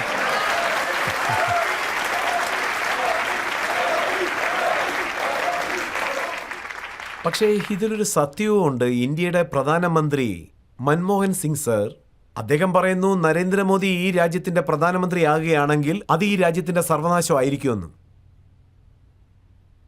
ഞാൻ മനസ്സിലാക്കിയെടുത്തോളം അദ്ദേഹം ഏത് പാർട്ടിയിലാണോ ഉള്ളത് ആ പാർട്ടി പറഞ്ഞിട്ടുണ്ട്. ഒരു PM ആയിരുന്നോട് ഇങ്ങനൊന്നും സംസാരിക്കാൻ പാടില്ല. അവരുടെ ക്യാബിനറ്റ് മന്ത്രിയും ഇത് തന്നെയാണ് പറഞ്ഞത്, ഒരു PM ഇങ്ങനെയൊന്നും സംസാരിക്കാൻ പാടില്ല എന്ന്. അതിനുശേഷമാണ് അവർ സംസാരിക്കുന്നത് തന്നെ നിർത്തിയത്. അദ്ദേഹമാണ് ജനങ്ങളെ ഓർമ്മിപ്പിച്ചത്. അഹമ്മദാബാദിൽ പകലിൽ ഒരു കൊല നടന്നിരിക്കുന്നു, അതും താങ്കളുടെ ഭരണത്തിൽ. അങ്ങനെയുള്ള ആളെ PM ആയിട്ട് വെച്ചാൽ അത് ദേശത്തിന് നഷ്ടമായിരിക്കുന്നു. അവരൊരു കാര്യം മറന്നുപോയെന്ന് തോന്നുന്നു. 2002 ഡിസംബറിൽ അക്ഷർധാം ക്ഷേത്രം ആക്രമിച്ചു. ആ ക്ഷേത്രത്തിനുള്ളിൽ ഒരുപാട് ആളുകൾ മരിച്ചു വീണു. പക്ഷേ ഗുജറാത്ത് അപ്പോഴും ശാന്തമായിരുന്നു. മറ്റൊരു കാര്യം കൂടി അവർ മനസ്സിലാക്കണം. ഗുജറാത്തിൽ സീരിയൽ ബോംബ് ബ്ലാസ്റ്റ് നടന്നു. സംഭവ സ്ഥലത്തും ഹോസ്പിറ്റലിലും ഒരുപാട് ആൾക്കാർ മരിച്ചു. അപ്പോഴും ഗുജറാത്ത് ശാന്തമായി തന്നെയായിരുന്നു. അപ്പോൾ ഗുജറാത്തിൽ ക്രിക്കറ്റിൽ കലാപങ്ങൾ നടക്കുമായിരുന്നു. ഇതേ ഗുജറാത്തിൽ തന്നെ പട്ടം പറപ്പിക്കുമ്പോഴും പ്രശ്നങ്ങളുണ്ടായിരുന്നു. ആ ഗുജറാത്ത് ഇന്ന് 12 വർഷങ്ങളോളമായിട്ട് കർഫ്യൂ എന്നൊരു കാര്യത്തെക്കുറിച്ച് കേട്ടിട്ടുണ്ടല്ലോ, അത് എന്താണെന്ന് പോലും അവർക്കറിയില്ല. അങ്ങനെ അത് ശാന്തമാണ്. അതുപോലെ ഇന്ന് ഗുജറാത്ത് വികസിച്ച് ഒരു മുന്നേറ്റത്തിന്റെ പാതയിലൂടെ സഞ്ചരിച്ചുകൊണ്ടിരിക്കുകയാണ്. അതിന്റെ കാരണം ഗുജറാത്തിന്റെ ശാന്തി, ഗുജറാത്തിന്റെ ഐക്യം, ഗുജറാത്തിന്റെ പരിശ്രമം, ഗുജറാത്തിന്റെ സംഭാവന, അതിനെയാണ് നമ്മൾ ഏറ്റവും അധികം ആദരിക്കേണ്ടത്. അതിന്റെ അടിസ്ഥാനത്തിലാണ് ഗുജറാത്ത് മുന്നേറി പോകുന്നത്. അതേപോലെ തന്നെ നമ്മുടെ എല്ലാ നാടും മുന്നേറണമെങ്കിൽ ഇതുപോലെ ശാന്തി, ഏകത്വം, പരിശ്രമം, സംഭാവന, ഈ വികാരങ്ങൾക്ക് മുൻതൂക്കം കൊടുക്കാൻ ആരംഭിച്ചാൽ നാട് ഉറപ്പായിട്ടും മുന്നേറിപ്പോകും. പറഞ്ഞു വരികയാണെങ്കിൽ ഇതിനെല്ലാം വേണ്ടി ഒരു ഏജന്റിനെ പോലെ വർക്ക് ചെയ്യണം. താങ്കൾ പറഞ്ഞ കാര്യം ഞാൻ അംഗീകരിക്കുന്നു, മറ്റുള്ളവരും അംഗീകരിക്കുന്നുണ്ട്. കഴിഞ്ഞ 12 വർഷമായിട്ട് അവിടെ ഒരു കലാപവും നടന്നിട്ടില്ല. പക്ഷേ UPയുടെ CM അഖിലേഷ് യാദവ് ഇവിടെ വന്ന സമയത്ത് മുസഫർ നഗരത്തിൽ നടന്ന കലാപത്തിന്റെ പ്രധാനപ്പെട്ട കാരണക്കാരൻ താങ്കളാണെന്നാണ്. പാവം, അദ്ദേഹത്തിന് രാത്രി ഉറക്കം വരുന്നുണ്ടോ എന്ന് എനിക്കറിയില്ല. കാരണം അദ്ദേഹത്തിന് ഭയങ്കര ടെൻഷനാണ്. ഞാൻ 5-6 പ്രാവശ്യം UP പോയിട്ടുണ്ട്. അദ്ദേഹത്തിന്റെ പ്രയാസങ്ങളൊക്കെ എനിക്കറിയാം. അതുകൊണ്ട് തന്നെ അദ്ദേഹത്തിന് പകൽ സമയത്തും മോദിയുടെ ഓർമ്മ വരും, രാത്രിയിലെ ഓർമ്മ വരും. സിംഹത്തെപ്പറ്റി പറഞ്ഞു വരുമ്പോൾ കണ്ണിലും മോദിയുടെ ചിത്രം തെളിഞ്ഞു വരും. അദ്ദേഹം ലാപ്ടോപ്പിനെ കുറിച്ച് പറയുമ്പോഴും മോദിയുടെ ഓർമ്മയാണ് മുന്നിൽ വരുന്നത്. അദ്ദേഹം എല്ലായിടത്തും മോദിയെയാണ് കാണുന്നെങ്കിൽ പിന്നെ എന്താ പറയുക? അത് അദ്ദേഹത്തിന്റെ പ്രശ്നമാണ്. നിങ്ങളിൽ ആരെങ്കിലും ചോദ്യം ചോദിക്കാൻ ആഗ്രഹിക്കുന്നുണ്ടോ? ഒരാൾ ചോദിക്കൂ. സാർ, നിങ്ങളിൽ നിന്ന് എനിക്കൊരു വിഷയം പറഞ്ഞാൽ കൊള്ളാമായിരുന്നു. നിങ്ങളുടെ ഗവൺമെന്റ് പിന്നെ വന്നാൽ നാട്ടിലുള്ള ചർച്ചെല്ലാം പൊളിക്കത്തില്ല എന്ന് ക്രിസ്ത്യൻ സഹോദരങ്ങൾക്ക് നിങ്ങൾ വാക്ക് കൊടുക്കുമോ? അതറിഞ്ഞാൽ കൊള്ളാമായിരുന്നു. ഇല്ല, ഇങ്ങനെയുള്ളൊരു കാര്യം നടന്നതായിട്ടൊന്നും ഞാൻ കേട്ടിട്ടേ ഇല്ല. ഇതെല്ലാം നടക്കുമോ സാർ? ഇങ്ങനെയുള്ള കാര്യങ്ങളൊന്നും നടന്നായിട്ട് ഞാൻ കേട്ടിട്ടില്ല. അല്ല, അതായത് ഒരു വിശ്വാസം അവർക്കുള്ളിലുണ്ട്. അവരുടെ മനസ്സിൽ ഞാൻ എന്താണെന്ന് അവരുടെ വെച്ചാൽ സംരക്ഷണമാണ് സാർ ഞാൻ ആഗ്രഹിക്കുന്നത്. ഞാൻ പറഞ്ഞുതരാം. ഒന്നാമത്തെ കാര്യം, ഞാൻ ഇങ്ങനെയുള്ള കാര്യമൊന്നും കേട്ടിട്ടില്ല. നമ്പർ 1. നമ്പർ 2, ഗുജറാത്തിൽ പോപ്പുലേഷൻ വളരെ കുറവാണെന്ന് തന്നെ പറയാം. മൈക്രോ മൈനോറിറ്റിയാണുള്ളത്, പാർസികൾ. ആ പാർസിക്കാരുടെ ക്ഷേത്രങ്ങൾ പുതുവായിൽ ഒരുപാടുണ്ട്. ഞങ്ങളുടെ ഗവൺമെൻറ് വന്നതിന് ശേഷം ആ ക്ഷേത്രങ്ങൾ ഗ്ലോബലി, ശരിക്കും പറഞ്ഞാൽ ഇത് റിലീജിയസ് ഹാർമണിയുടെ വേൾഡ് ക്യാപിറ്റൽ തന്നെ ആയിരിക്കാം, അങ്ങനെ സൃഷ്ടിക്കാനായി ശ്രമിച്ചുകൊണ്ടിരിക്കുകയാണ്. അത് പാർസികളുടെ ഇടം. അതുകൊണ്ട് തന്നെ പറയുക, അത് ഭാരതീയന്റെ രക്തമേ അല്ല. ആയിരക്കണക്കിന് വർഷം പഴക്കമുള്ള ഭാരത ചരിത്രം നോക്ക്. എപ്പോഴും കയ്യിൽ വാളും പിടിച്ചുകൊണ്ട് ഒരു ധർമ്മവും നശിപ്പിച്ച ചരിത്രമേ ഇല്ല. നമ്മുടെ നാട് അങ്ങനെയായി മാറിയത്. അതാണ് പറഞ്ഞു വരുന്നത്. അവരുടെ ദൈവം, ഇവരുടെ ദൈവം, മറ്റുള്ളവരുടെ ദൈവം, അങ്ങനെ ഒരു കാഴ്ചപ്പാടേ ഇല്ല.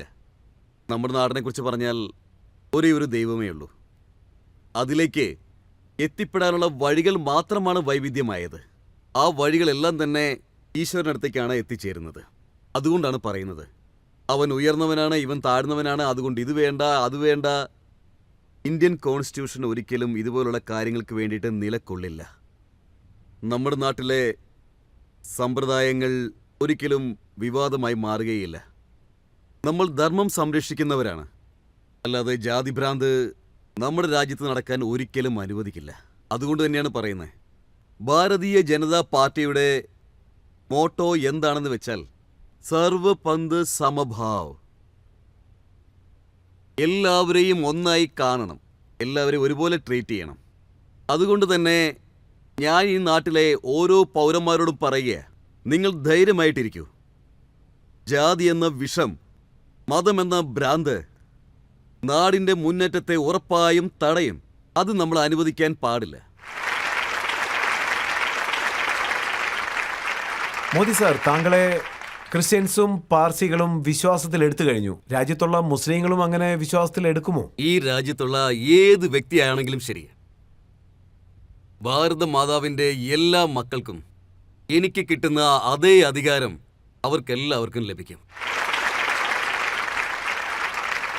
ആരും താങ്കളെ കണ്ട് പേടിക്കേണ്ട ആവശ്യമൊന്നുമില്ലല്ലോ. ചില ആളുകൾ ഭയപ്പെട്ടേ മതിയാകൂ. നാട് കൊള്ളയടിക്കുന്നവർ, അവർ ഭയപ്പെട്ടേ മതിയാകൂ. അന്യായം കാണിക്കുന്നവർ ഭയപ്പെട്ടേ മതിയാകൂ. ഇക്കാര്യം പറയാനായി ഞാൻ ഭയപ്പെടില്ല.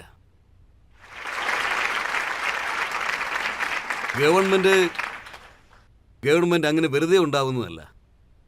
സ്വന്തം ഇഷ്ടമനുസരിച്ച് ആർക്കും നടക്കാൻ കഴിയില്ല. അവിടെ ഒരു നിയമം ഉണ്ടാവണം. ജനങ്ങൾക്ക് സംരക്ഷണം കിട്ടുമെന്നൊരു വിശ്വാസം ഉണ്ടാവണം. ഈ നാട്ടിൽ ധൈര്യമായിട്ട് ജീവിക്കാവുന്നുള്ള വിശ്വാസം ഉണ്ടാവണം. അതാണിപ്പോൾ ഇവിടെ ഇല്ലാത്തത്. അത് തന്നെയാണ് ഇവിടുത്തെ പ്രശ്നവും.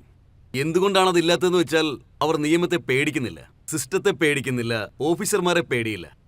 നിങ്ങൾ നിങ്ങളുടെ വീട്ടിലും കുറച്ച് ഡിസിപ്ലിനൊക്കെ പാലിക്കേണ്ടതല്ലേ? ഡിസിപ്ലിൻ ആവുന്നതുകൊണ്ട് ഗുണമേ ഉള്ളൂ. നമ്മുടെ നാട് നന്നാവണമെങ്കിൽ നമുക്കുള്ളിൽ ഒരു ഗുണമുണ്ടാവണം. മറ്റൊരു ചെറിയ ബ്രേക്ക് നമുക്കെടുക്കാം. ആപ്കി അദാലത്തിൽ നരേന്ദ്രമോദിയും അദ്ദേഹത്തിന്റെ പേരിലുള്ള കുറ്റാരോപണങ്ങളും.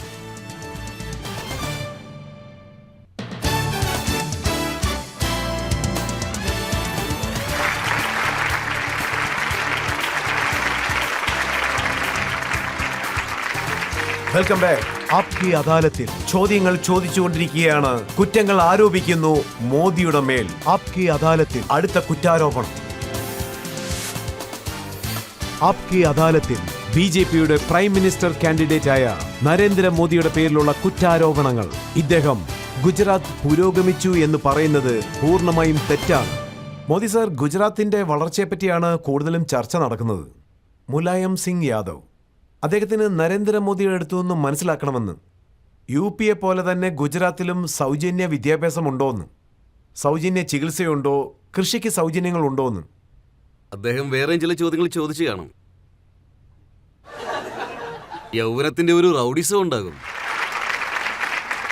ഈ രാജ്യത്ത് പാവങ്ങളെയൊക്കെ കൊന്നുകളയാമോ, ഇതും ചോദിച്ചു കാണുമായിരിക്കും അദ്ദേഹം. ഒരു ഗവൺമെന്റ് നടത്തണമെങ്കിൽ 56 ഇഞ്ച് നെഞ്ചളവ് വേണം. അങ്ങനെ താങ്കൾ പറഞ്ഞതായിട്ടാണ് അദ്ദേഹം പറയുന്നത്. ഞാൻ അദ്ദേഹത്തോട് എന്താ പറഞ്ഞെന്ന് വെച്ചാൽ, ആദ്യം അദ്ദേഹം എന്നോട് പറഞ്ഞത് ഞങ്ങളുടെ UP ഒരിക്കലും നിങ്ങളുടെ ഗുജറാത്ത് പോലെ ആവില്ല എന്നാ. അതിന് ഞാൻ അദ്ദേഹത്തോട് പറഞ്ഞു, ഫ്രണ്ട്,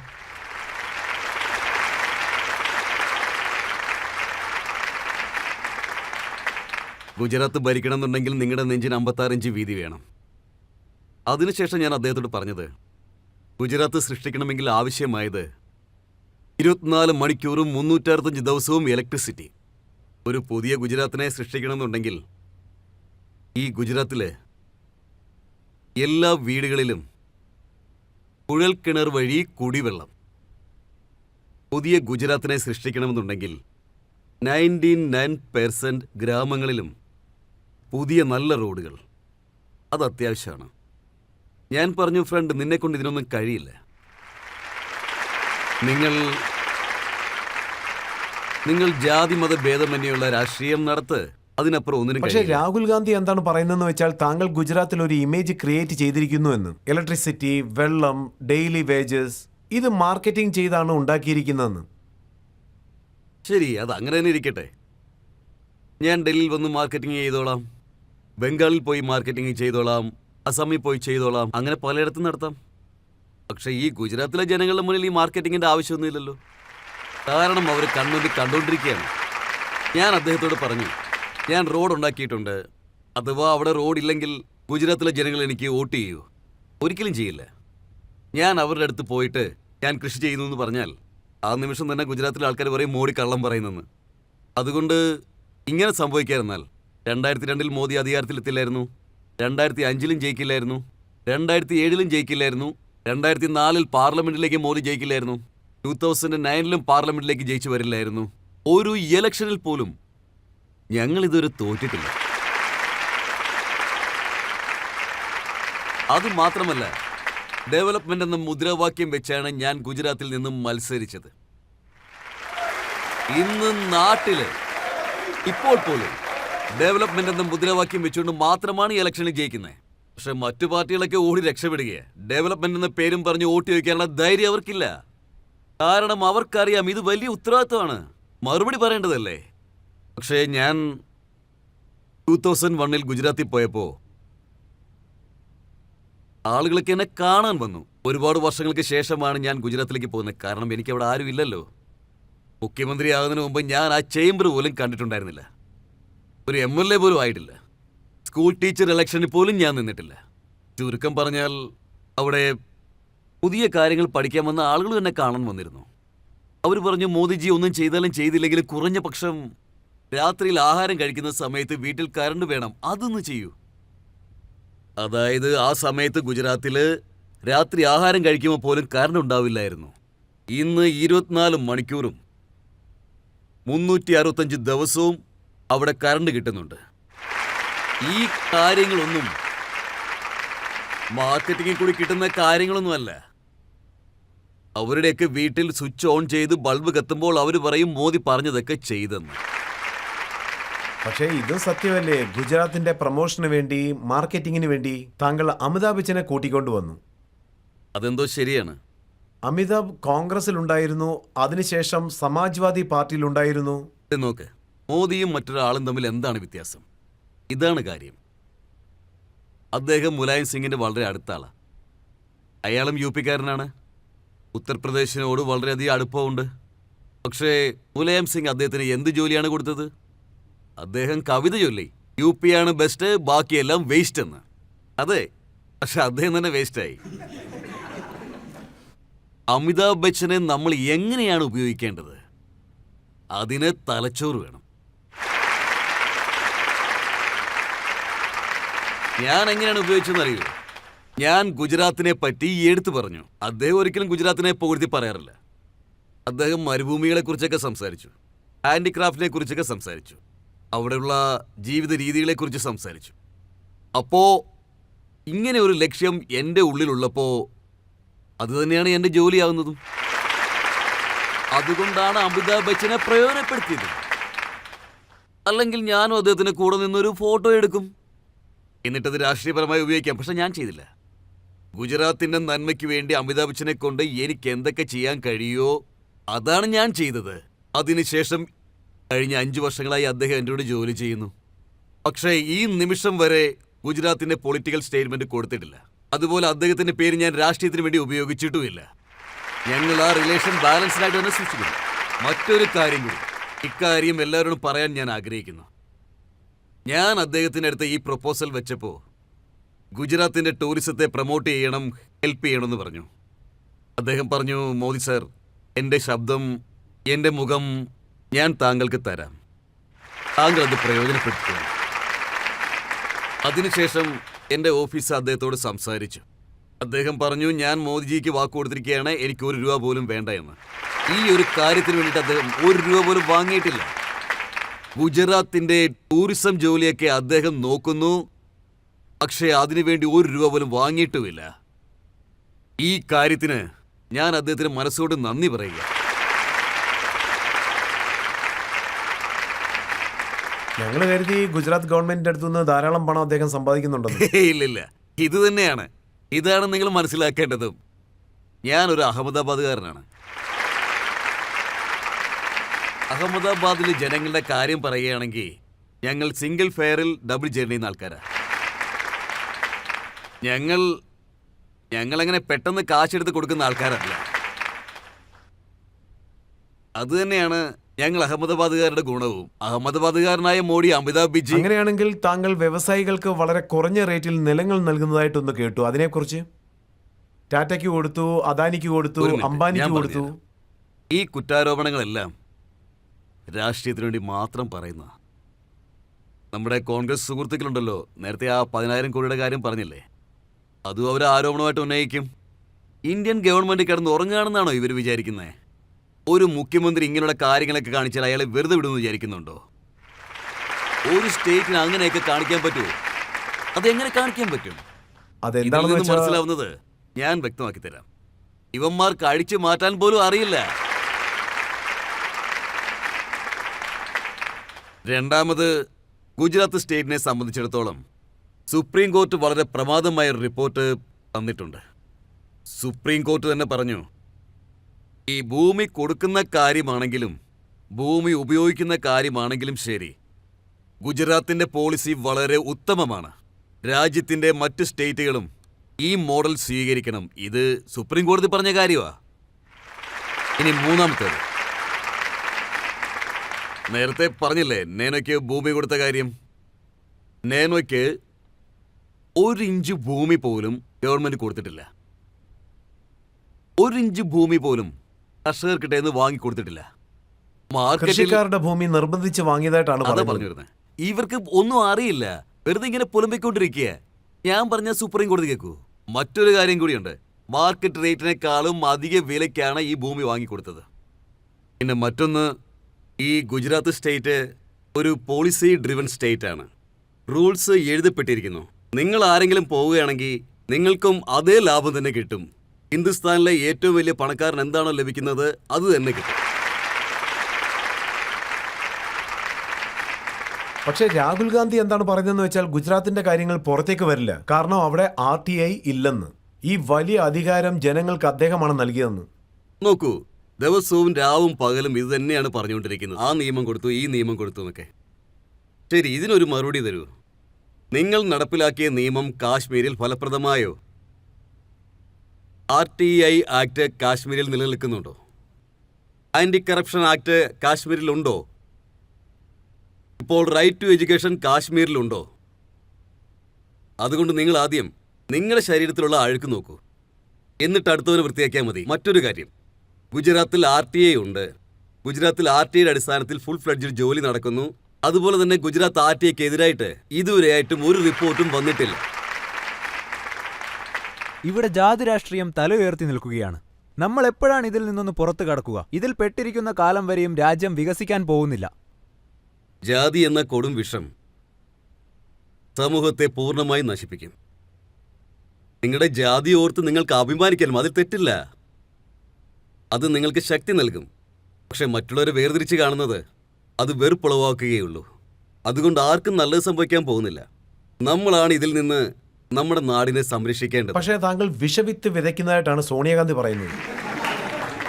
നോക്കൂ, ജയ്പൂരിനുള്ളിൽ ഏകദേശം ജൂൺ-ജൂലൈ മാസത്തിൽ, അവസാന ജൂൺ-ജൂലൈ മാസത്തിൽ കോൺഗ്രസ് പാർട്ടിയുടെ സെഷൻ നടന്നു. അതിൽ രാഹുൽ ഗാന്ധിക്ക് ഒരു പദവി കൊടുക്കാനായി ഉദ്ദേശിച്ചു. ഞാൻ മനസ്സിലാക്കിയെടുത്തോളം ആ പ്രസിഡന്റ് പോസ്റ്റിന് വേണ്ടിയിട്ടാണ്. അതുകൊണ്ട് നാട് മുഴുവനും ഭയങ്കര കോലാഹലമായിരുന്നു. അന്ന് രാഹുൽ ഗാന്ധി ഒരു സ്പീച്ച് നടത്തി. നിങ്ങളെടുത്ത് പഴയ ക്ലിപ്പിംഗ്സ് ഉണ്ടെങ്കിൽ അതൊന്ന് കാണിക്കേ. അതിൽ അദ്ദേഹം പറഞ്ഞത്, ഞാൻ അന്ന് രാവിലെ വളരെ നേരത്തെ എഴുന്നേറ്റ് മമ്മിയുടെ റൂമിനുള്ളിലേക്ക് പോയി. മമ്മിയുടെ കണ്ണിലെ കണ്ണീര് കണ്ടു. അപ്പോൾ മമ്മി പറഞ്ഞു, മകനെ, പവർ ഈസ് പോയിസൺ. പദവി എന്നത് വിഷം പോലെയാണ്. അത് അദ്ദേഹം പബ്ലിക്കിനോട് പറഞ്ഞു. ഇപ്പോൾ നിങ്ങൾ തന്നെ എന്നോട് പറ, ഏറ്റവും വലിയ പവർ ഇപ്പോൾ ആർക്കാ ഉള്ളത്? ഏറ്റവും വലിയ പദവിയിൽ ഇരിക്കുന്നത് ആരാണ്? അപ്പോൾ ആരുടെ ശരീരത്തിലാണ് കൂടുതൽ വിഷമുള്ളത്? അപ്പോൾ ആരാണ് കൂടുതൽ വിഷം ഛർദ്ദിക്കുന്നത്? അപ്പോൾ പിന്നെ ഞാനെന്ത് ചെയ്യാനാ?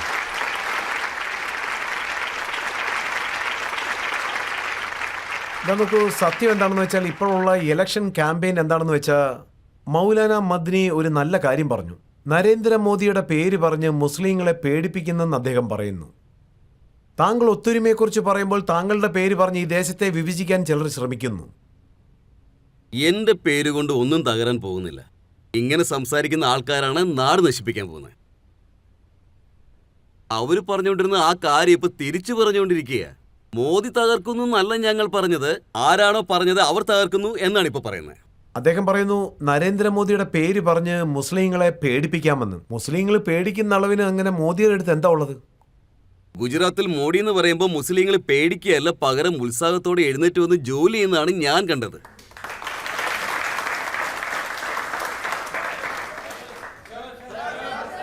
തീർച്ചയായിട്ടും എല്ലാവർക്കും ചോദ്യം ചോദിക്കാം. സാർ, എൻ്റെ ചോദ്യം എന്താണെന്ന് വെച്ചാൽ, നിങ്ങൾ അമേരിക്കയിൽ പോകാൻ സമയം നിങ്ങൾക്ക് വിസ കിട്ടിയില്ല എന്ന് പറഞ്ഞു. അങ്ങനെയാണെങ്കിൽ നിങ്ങൾ പ്രധാനമന്ത്രി ആയതിനു ശേഷം അമേരിക്കയിലേക്ക് പോവുമോ? 2005 അവിടെ ചില വിസയുമായി സംബന്ധിച്ച് ചില പ്രശ്നങ്ങളൊക്കെ നടന്നിരുന്നു. ആ സമയം ഞാൻ പ്രസിനെ മീറ്റ് ചെയ്തു. അന്നത്തെ ആ ദിവസം ഞാനൊരു സ്റ്റേറ്റ്മെൻറ്റ് കൊടുത്തു. അതിൽ ഞാൻ പറഞ്ഞത്, അത്ഭുതകരമായ ഒരു ഇന്ത്യയെ നമുക്ക് സൃഷ്ടിക്കണം. അപ്പോൾ മാത്രമേ അമേരിക്ക വിസ വാങ്ങാൻ വേണ്ടി ലൈനിൽ നിൽക്കുകയുള്ളൂ.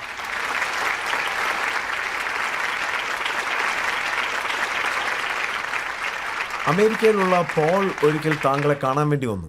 ഒരു വഴിയാക്കി വിട്ടെന്ന് കേട്ടു.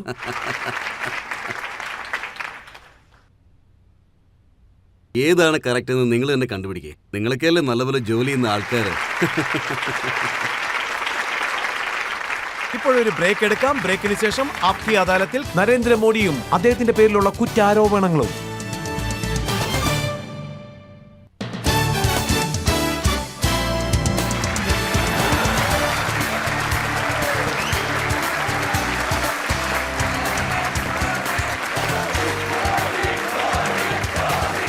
Welcome back. ആപ്കി അദാലത്തിൽ ഇന്ന് കുറ്റാരോപിതനായി നിൽക്കുന്ന വ്യക്തി ഗുജറാത്തിന്റെ മുഖ്യമന്ത്രി ശ്രീ നരേന്ദ്രമോദിയാണ്. ആപ്കി അദാലത്തിൽ BJPയുടെ പ്രൈം മിനിസ്റ്റർ കാൻഡിഡേറ്റായ നരേന്ദ്രമോദിയുടെ പേരിലുള്ള കുറ്റാരോപണങ്ങൾ. ഇദ്ദേഹം BJPയെ ഒറ്റയ്ക്ക് വഴി നടത്തുന്നു എന്നതാണ്. വൺ മാൻ റൂൾ നടക്കുന്നു താങ്കളുടെ BJPയിൽ. എവിടെ പോയാലും മോദി മോദി മോദി എന്നാണ് കേൾക്കുന്നത്. എല്ലാ പോസ്റ്ററിലും മോദിയുടെ പേര്. അതെന്താ, ഭാരതീയ ജനതാ പാർട്ടിയിൽ വേറെ ലീഡേഴ്സ് ഒന്നുമില്ലേ? അങ്ങനെയല്ല കാര്യങ്ങൾ. ഭാരതീയ ജനതാ പാർട്ടി വളരെ വലിയൊരു ഓർഗനൈസേഷനാണ്. അതിന് റൂൾസും റെഗുലേഷനും ഉണ്ട്. ഓർഗനൈസേഷൻ സെറ്റപ്പും ഉണ്ട്. ഒരുപാട് ഗാലക്സി ഓഫ് ലീഡേഴ്സ്. ഒന്നിനൊന്ന് മികച്ചവരാണ് ഓരോരുത്തരും. അങ്ങനെ അത് വളരെ വലിയൊരു ടീമാണ്. ചില സമയത്ത് അടൽജിയുടെ നേതൃത്വത്തിൽ ഞങ്ങൾ ഇലക്ഷനെ നേരിടും. അപ്പോൾ അടൽജിയെക്കുറിച്ചാണ് സംസാരിക്കുന്നത്. അതിനുശേഷം അദ്വാനി, അദ്ദേഹവും ഇലക്ഷനിൽ മത്സരിച്ചു, അദ്ദേഹത്തെക്കുറിച്ചും സംസാരിച്ചു. അതിനുശേഷം ഞാൻ ഇലക്ഷനിൽ നിന്നു. പാർട്ടി എടുത്തൊരു തീരുമാനമാണിത്. എന്നെ ഏൽപ്പിച്ച ജോലി ഞാൻ ചെയ്തല്ലേ മതിയാകൂ. വർക്കർ എന്ന പേരിൽ ഇവിടെ എന്തൊക്കെയാണ് നടക്കുന്നത്, ആ കാര്യങ്ങളൊക്കെ തന്നെ ഞാനും ചെയ്യേണ്ടതായിട്ടുണ്ട്. അതാണ് ചെയ്യുന്നതും. ഞങ്ങളൊരു ടീമാണ്, വളരെ വലിയൊരു ടീമാണത്. ടീമിന്റെ നേതൃത്വത്തിൽ ജോലി ചെയ്യുന്നു. ശരി, ടീമായിട്ട് പ്രവർത്തിക്കുകയാണെങ്കിൽ കഴിഞ്ഞ 6 മാസങ്ങളായി അദ്വാനി എന്തുകൊണ്ടാണ് ദേഷ്യപ്പെട്ടത്? അദ്ദേഹത്തിന് ദേഷ്യം വന്ന പോലൊന്നും എനിക്ക് തോന്നിയിട്ടില്ല. ഞാൻ താങ്കളോട് 3 ഉദാഹരണങ്ങൾ പറയാം. ഇലക്ഷൻ ക്യാമ്പയിൻ കമ്മിറ്റിയുടെ ഹെഡായിട്ട് നരേന്ദ്രമോദിയെ എപ്പോൾ തെരഞ്ഞെടുത്തോ അപ്പോൾ അദ്വാനിക്ക് ദേഷ്യം വന്നു. അദ്ദേഹത്തെ സമാധാനപ്പെടുത്താൻ വീട്ടിലേക്ക് പോയി. എപ്പോൾ നരേന്ദ്രമോദിയെ PM കാൻഡിഡേറ്റായിട്ട് ഡിക്ലെയർ ചെയ്തോ അപ്പോൾ അദ്ദേഹം ദേഷ്യപ്പെട്ടു, താങ്കൾ സമാധാനപ്പെടുത്തി. അതോടൊപ്പം ഇപ്പോൾ ലോക്സഭ ടിക്കറ്റ് ഡിക്ലെയർ ചെയ്യുമ്പോൾ അദ്ദേഹം ഭോപ്പാലിൽ നിൽക്കാമെന്ന് പറഞ്ഞപ്പോൾ പാർട്ടി അഹമ്മദാബാദിൽ നിൽക്കാൻ പറഞ്ഞു. ഈ 3 കാര്യങ്ങൾക്കും ക്ലാരിഫിക്കേഷൻ അദ്വാനിജി തന്നെ നൽകിയതാണ്. പാർട്ടിയും നൽകിയിട്ടുണ്ട്. ശരിക്കും ഇതൊക്കെ ഭാവന സൃഷ്ടികൾ മാത്രമാണ്.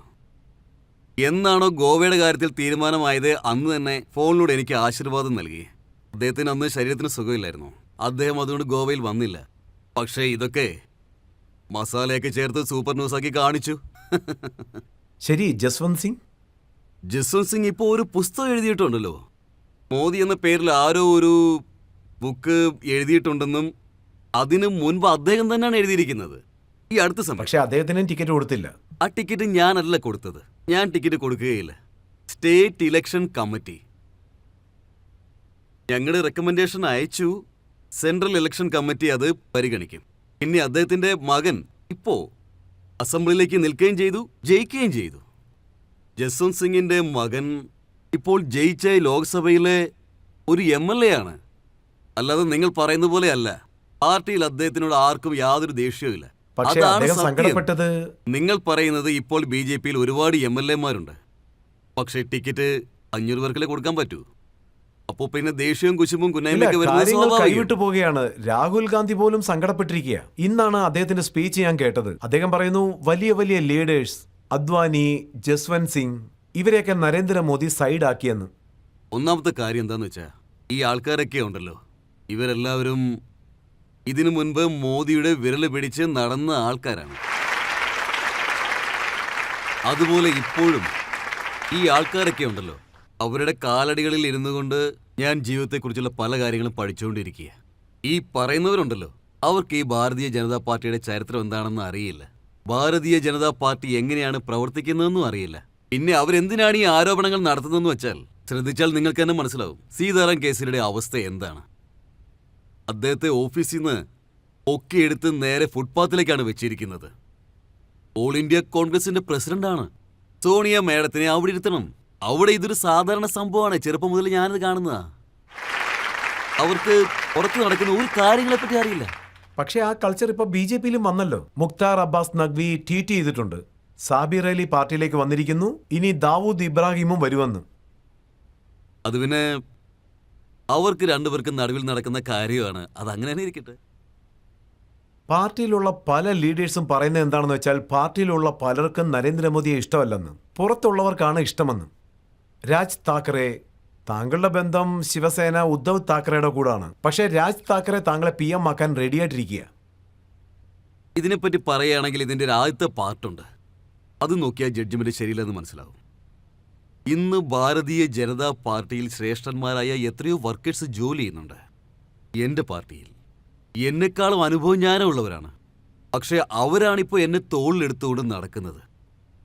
എൻ്റെ പാർട്ടിയിലുള്ള ലക്ഷക്കണക്കിന് വർക്കേഴ്സ് ഇന്ന് രാത്രി പകൽ എന്നൊന്നും ആലോചിക്കാതെ എത്ര കഠിനമായാണ് പരിശ്രമിക്കുന്നത്, എന്തുമാത്രം വിയർപ്പൊഴുക്കുന്നു. ഞാൻ ഇന്ന് ഈ പൊസിഷനിലിരിക്കുന്നത് ഇത്രയേറെ കഠിനമായി പരിശ്രമിക്കുന്ന വർക്കേഴ്സ് ഉള്ളതുകൊണ്ട് മാത്രമാണ്. എന്നെ ഇത്ര ഉയരത്തിൽ കയറ്റി വെച്ചിരിക്കുന്നു. എന്നെക്കാളും എത്രയോ മഹത് വ്യക്തികളാണവര്. ആ ആളുകളാണ് എന്നെ അവരുടെ തോളിലേറ്റിയത്. അതെനിക്ക് ശരിക്കും അത്ഭുതമാണ്. അതുകൊണ്ട് എൻ്റെ പാർട്ടിയിലെ ആൾക്കാരും എൻ്റെ കൂടെ ഇല്ല എന്ന് ഒരിക്കൽ പോലും എനിക്ക് ചിന്തിക്കാനേ കഴിയില്ല. എല്ലാവരും കൂടെയുണ്ട്. അതുകൊണ്ടാണ് ഞാൻ ഇത്ര ഉയരത്തിൽ എത്തിയത്.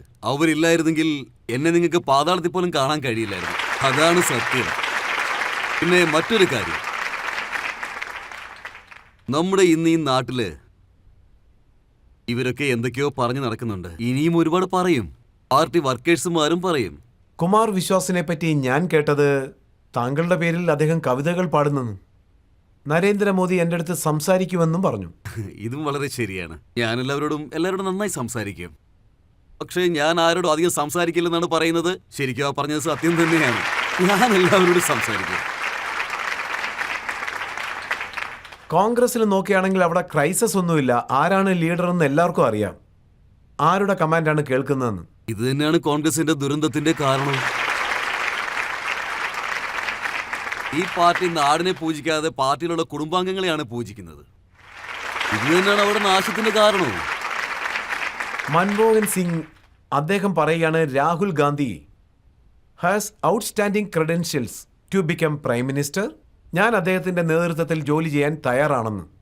താങ്കളുടെ പാർട്ടിയിലുള്ള ഏതെങ്കിലും മുതിർന്ന നേതാവ് അങ്ങനെ പറഞ്ഞിട്ടുണ്ടോ? താങ്കളുടെ ലീഡർഷിപ്പിൽ ജോലി ചെയ്യാൻ തയ്യാറാണ്? അങ്ങനെ പറയാൻ കാരണം എന്താണെന്ന് വെച്ചാൽ ഞാൻ അവരുടെ അടുത്ത് ജോലി ചെയ്യാൻ തയ്യാറാണ്. ഇത് തന്നെയാണ് ഞാൻ ആദ്യമേ പറഞ്ഞത്. എല്ലാവരും എൻ്റെ ലീഡേഴ്സാണ്. അവർ പഠിപ്പിച്ചത് മനസ്സിലാക്കിയാണ് ഞാൻ വളർന്നതും. അവരുടെ അണ്ടറിലാണ് ഞാൻ ജോലി ചെയ്യുന്നത്. ആരുടെ അണ്ടറിൽ ജോലി ചെയ്യണമെന്ന് താങ്കൾ പറയുന്നുവോ? അങ്ങനെയാണെങ്കിൽ മുരളി മനോഹർ ജോഷിയുണ്ട്. അദ്ദേഹം ബനാറസിൽ മത്സരിക്കാൻ ആഗ്രഹിച്ചു. പക്ഷെ താങ്കൾ അവിടേക്ക് പോയി. എന്നെ അദ്ദേഹം വിളിച്ചിരുന്നു സർ. അദ്ദേഹം കാൺപൂരിൽ വളരെ അത്ഭുതകരമായ ഒരു സീറ്റിൽ മത്സരിക്കുന്നു. ഞാൻ പറയുകയാണ്, ഒരുപാട് വോട്ടിന്റെ ഭൂരിപക്ഷത്തിൽ അദ്ദേഹം അവിടെ നിന്ന് ജയിക്കും. സാറേ, നിങ്ങൾ PM ആയി കഴിഞ്ഞാൽ അദ്വാനി സാറിനാണെങ്കിൽ പ്രസിഡന്റ് ആക്കാൻ ചാൻസ് ഉണ്ടോ? അതെന്താണെന്ന് വെച്ചാൽ മോദി ഇപ്പോ PM ആയിട്ടുണ്ടെങ്കിൽ അതിന്റെ പിന്നിൽ പ്രവർത്തിച്ചത് അദ്വാനിജിയാണെന്നാണ്. എന്നെ സൃഷ്ടിച്ചാൽ ഞാൻ എങ്ങനെയാണ് ഇനി സൃഷ്ടിക്കുക? അടിപൊളി അടിപൊളി. സാർ, നിങ്ങളോട് എനിക്കൊരു ചോദ്യമുണ്ട്. എല്ലാ പാർട്ടികളെയും നിങ്ങളുടെ മാനിഫെസ്റ്റോയിൽ വെച്ചിരിക്കുവാണോ? സ്ത്രീകളുടെ സംരക്ഷണത്തിന് വേണ്ടി കഷ്ടപ്പെടുമെന്ന് പറഞ്ഞു. സ്ത്രീകൾക്ക് സംരക്ഷണം ഉണ്ടോ? ഞങ്ങൾ സുരക്ഷിതരായിട്ട് ഇരിക്കാൻ വേണ്ടി നിങ്ങളിൽ നിന്ന് എന്താണ് വിശ്വസിക്കേണ്ടത്? എനിക്ക് നിങ്ങളോടൊക്കെ ഒരു പ്രാർത്ഥനയുണ്ട്. നിങ്ങൾക്ക് സന്ദർഭം ലഭിച്ചാൽ ഒക്ടോബറിൽ എൻ്റെ സ്ഥലത്ത് നവരാത്രി മഹോത്സവം നടക്കുകയാണ്. ഒരു പ്രാവശ്യം ഗുജറാത്തിലെ നവരാത്രി മഹോത്സവം കാണാനായി വരണം. അവിടെ രാത്രി 1 മണിക്കോ 2 മണിക്കോ വെറുതെ അങ്ങനെ നാടൊന്ന് ചുറ്റി കാണാനായിട്ട് പോകണം. അപ്പം കാണാൻ കഴിയും തീരെ ചെറിയ പെൺകുട്ടികൾ പോലും സകല ആഭരണങ്ങളും ധരിച്ച് ഒറ്റയ്ക്ക് സ്കൂട്ടിയിൽ ഇരുട്ടിൽ കൂടി പോകുന്നത് നിങ്ങൾക്ക് കാണാൻ പറ്റും.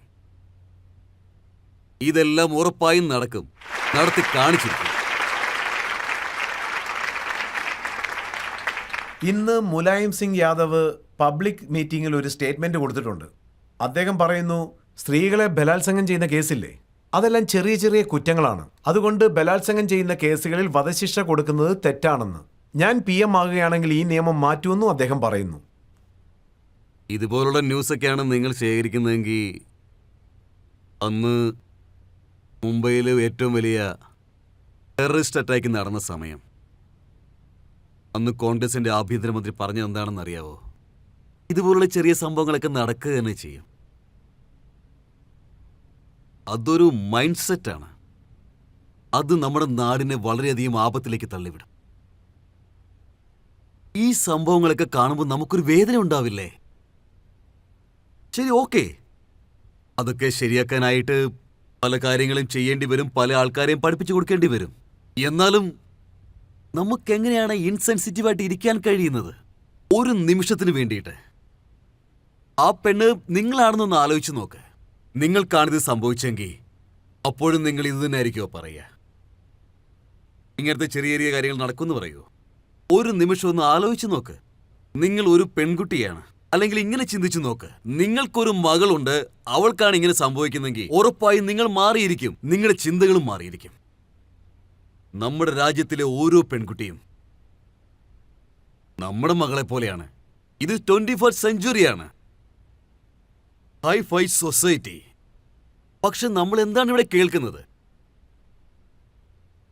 ഇതൊക്കെ നമ്മുടെ മനസ്സിനെ വല്ലാതെ വേദനിപ്പിക്കുന്ന കാര്യമാണ്. അതും മാത്രമല്ല, ഒരു പെൺകുട്ടിയുടെ മേൽ ആസിഡ് തളിച്ചെന്ന കുറ്റം പോലും നിയമം സംരക്ഷിക്കുന്നവരുടെ കഴിവുകൊണ്ടാണ് വരുന്നത്. മനസ്സ് വല്ലാതെ വേദനിക്കുന്നു. ഒരു രാഷ്ട്രീയക്കാരൻ നിലയല്ല ഞാൻ പറയുന്നത്, എന്റെ മനസ്സ് വല്ലാതെ വേദനിക്കുന്നുണ്ട്. എനിക്ക് ഇക്കാര്യം കൊണ്ട് പൊളിറ്റിക്കൽ സ്കോർ ഒന്നും ആവശ്യമില്ല. ഞാൻ ഈശ്വരനോട് പ്രാർത്ഥിക്കുകയാണ്, കുറഞ്ഞ പക്ഷം ഈശ്വരൻ നമുക്ക് ഈ ബുദ്ധി തരണ്ട. ഇങ്ങനത്തെ ബുദ്ധി ആവശ്യമില്ല. ഇപ്പോഴൊരു ബ്രേക്ക് എടുക്കാം. ബ്രേക്കിന് ശേഷം ആപ്കി അദാലത്തിൽ നരേന്ദ്രമോദിയും അദ്ദേഹത്തിന്റെ പേരിലുള്ള കുറ്റാരോപണങ്ങളും.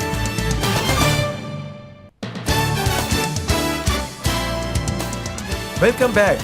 ആപ്കി അദാലത്തിൽ ഇന്നത്തെ നമ്മുടെ അതിഥി ഭാരതീയ ജനതാ പാർട്ടിയുടെ പ്രൈം മിനിസ്റ്റർ കാൻഡിഡേറ്റ് നരേന്ദ്രമോദി. നിറയെ പേര് ചോദ്യം ചോദിക്കാൻ ഇങ്ങനെ തയ്യാറായിട്ടിരിക്കുക. ഓരോരുത്തരായിട്ട് ചോദിക്കുക. സാറേ, 2 വർഷമായിട്ട് നിങ്ങൾ നാട് നീളെ ഓടിക്കൊണ്ടേയിരിക്കുകയാണ്. അതിനുള്ള മോട്ടിവേഷൻ എവിടുന്നാ കിട്ടുന്നത്? അതേപ്പറ്റി പറയുകയാണെങ്കിൽ സെപ്റ്റംബർ 15-ാം തീയതിയാണ് ഞാൻ തുടങ്ങിയത്. ഇപ്പോൾ ഇതേത് മാസമാ? ഏപ്രിൽ. അപ്പോ ഞാൻ കണക്കൂട്ടി നോക്കുമ്പോൾ 6-7 മാസങ്ങളോളമായി. ആഹാ. ഒന്നാമത്തെ കാര്യം, ഞാനൊരു സാധാരണ വർക്കറാണ്. എൻ്റെ ചെറുപ്രായത്തിൽ ഞാൻ വളരെയധികം കഷ്ടപ്പെട്ടിട്ടുണ്ട്. കഠിനമായി പരിശ്രമിച്ചാലേ എനിക്ക് ചോറ് കിട്ടുകയുള്ളൂ. അത് ശീലമായിപ്പോയി. അതുപോലെ ഒരുപാട് വർഷങ്ങളോളമായി ഞാൻ യോഗ ചെയ്തുകൊണ്ടിരിക്കുന്ന ഒരാളാണ്. യോഗ, പ്രാണായാമം ഇതെല്ലാം ചെയ്യും. പക്ഷെ അതിനേക്കാൾ ഉപരിയായി എനിക്കൊരു ലക്ഷ്യമുണ്ടായിരുന്നു. നിങ്ങൾ തുടർച്ചയായി ജോലി ചെയ്തുകൊണ്ടിരുന്നാൽ നിങ്ങൾ ടയർഡ് ആവില്ല. ജോലി ചെയ്യാതിരുന്നാൽ മാത്രമേ നിങ്ങൾക്ക് ഉറക്കം വരികയുള്ളൂ. എനിക്ക് ജോലി ചെയ്തുകൊണ്ടിരിക്കുകയാണെങ്കിൽ ഞാൻ വളരെ ഹാപ്പിയാവും. പിന്നെ മൂന്നാമത്തെ കാര്യം, ജനങ്ങളുടെ അനുഗ്രഹം എനിക്കുണ്ട്. ആ അനുഗ്രഹം എന്ന് പറയുന്നത് എൻ്റെ ഏറ്റവും വലിയ ബലമാണ്. അപ്പം നമ്മൾ ഓടിക്കൊണ്ടേയിരിക്കും. ജനങ്ങളുടെ സ്നേഹം നിങ്ങളെ ഉറങ്ങാൻ സമ്മതിക്കുകയില്ല. പക്ഷേ കമ്മിറ്റ്മെൻ്റ് ഒന്നും ഉണ്ടാവണം. അഥവാ കമ്മിറ്റ്മെൻ്റ് ഉണ്ടെങ്കിൽ വളരെ പെട്ടെന്ന് തന്നെ നിങ്ങൾ കണക്റ്റഡ് ആവും. നിങ്ങൾ ഫാസ്റ്റായിട്ട് കണക്റ്റ് ആകുകയാണെങ്കിൽ നിങ്ങൾക്ക് എല്ലാം പെട്ടെന്ന് കൺവേർട്ട് ചെയ്യാൻ കഴിയും. അതുപോലെ എനിക്ക് നമ്മുടെ നാട്ടിലെ മുഴുവൻ ജനങ്ങളും സ്നേഹമഴ പൊഴിക്കുകയാണ്. ഇത് കഴിഞ്ഞ 6 മാസങ്ങളായി ഞാൻ അനുഭവിച്ചുകൊണ്ടിരിക്കുക. ഒരുപക്ഷെ അത് ഈശ്വരൻ്റെ അനുഗ്രഹം കൊണ്ടായിരിക്കണം. എത്രയേറെ സ്നേഹമാണ് എനിക്ക് കിട്ടിയിരിക്കുന്നത്. തേർഡ് റോയിൽ നിങ്ങൾ തന്നെ. സാർ, ഇതെന്റെ ഒരു പേഴ്സണൽ ആയിട്ടുള്ള ഒരു ചോദ്യം. നിങ്ങളുടെ ഡ്രസ് കാണാൻ നല്ല ഭംഗിയുണ്ട്. ആരാണ് സാർ ഇതിന്റെ ഡിസൈനർ?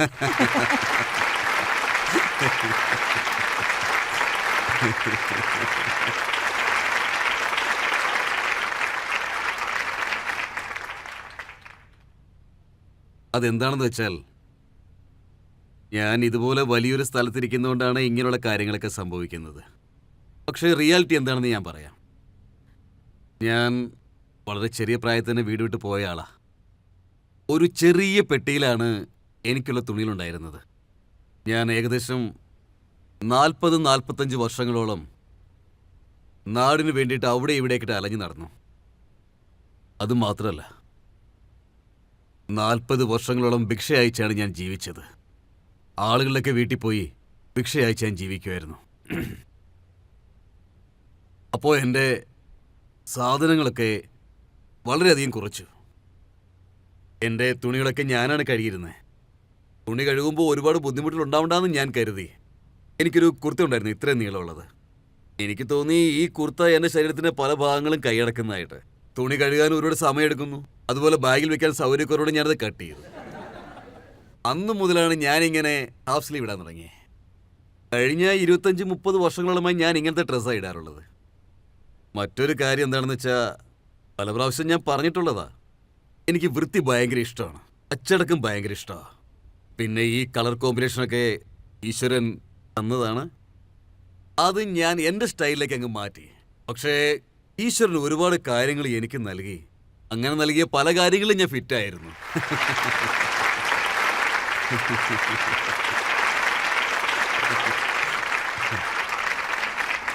സത്യം പറഞ്ഞാൽ എനിക്കൊരു ഫാഷൻ ഡിസൈനറുമില്ല, അതുപോലെയുള്ള സൗകര്യങ്ങളും എനിക്കില്ല. പക്ഷെ എന്തായാലും ഒരു ടൈലറിന്റെ ആവശ്യമുണ്ട്. ടൈലർ എനിക്ക് വസ്ത്രങ്ങൾ തയ്ച്ചു തരും. അങ്ങനെയാണ് എൻ്റെ ഈ വണ്ടി ഓടുന്നത്. നിങ്ങളുടെ ആ ചോദ്യം കേൾക്കാൻ രസമുണ്ടായിരുന്നു. അതായത് ഞാൻ നന്നായിട്ട് ഡ്രസ്സ് ചെയ്യുന്നുണ്ടല്ലേ? താങ്കളുടെ ജീവിതത്തെക്കുറിച്ച് ആർക്കും അധികം അറിയില്ല. താങ്കൾ റെയിൽവേ സ്റ്റേഷനിൽ ടീ വിറ്റതായിട്ട് ഞങ്ങൾ കേട്ടു. അത് വളരെ ശരിയാണ്. ഞാൻ അതിനെക്കുറിച്ച് കൂടുതൽ സംസാരിക്കാറില്ല. ഗുജറാത്തിലെ ആൾക്കാർക്ക് ഇതിനെക്കുറിച്ച് കൂടുതൽ അറിയാം. അവിടെ ഞാൻ പുതിയ ആളൊന്നുമല്ല.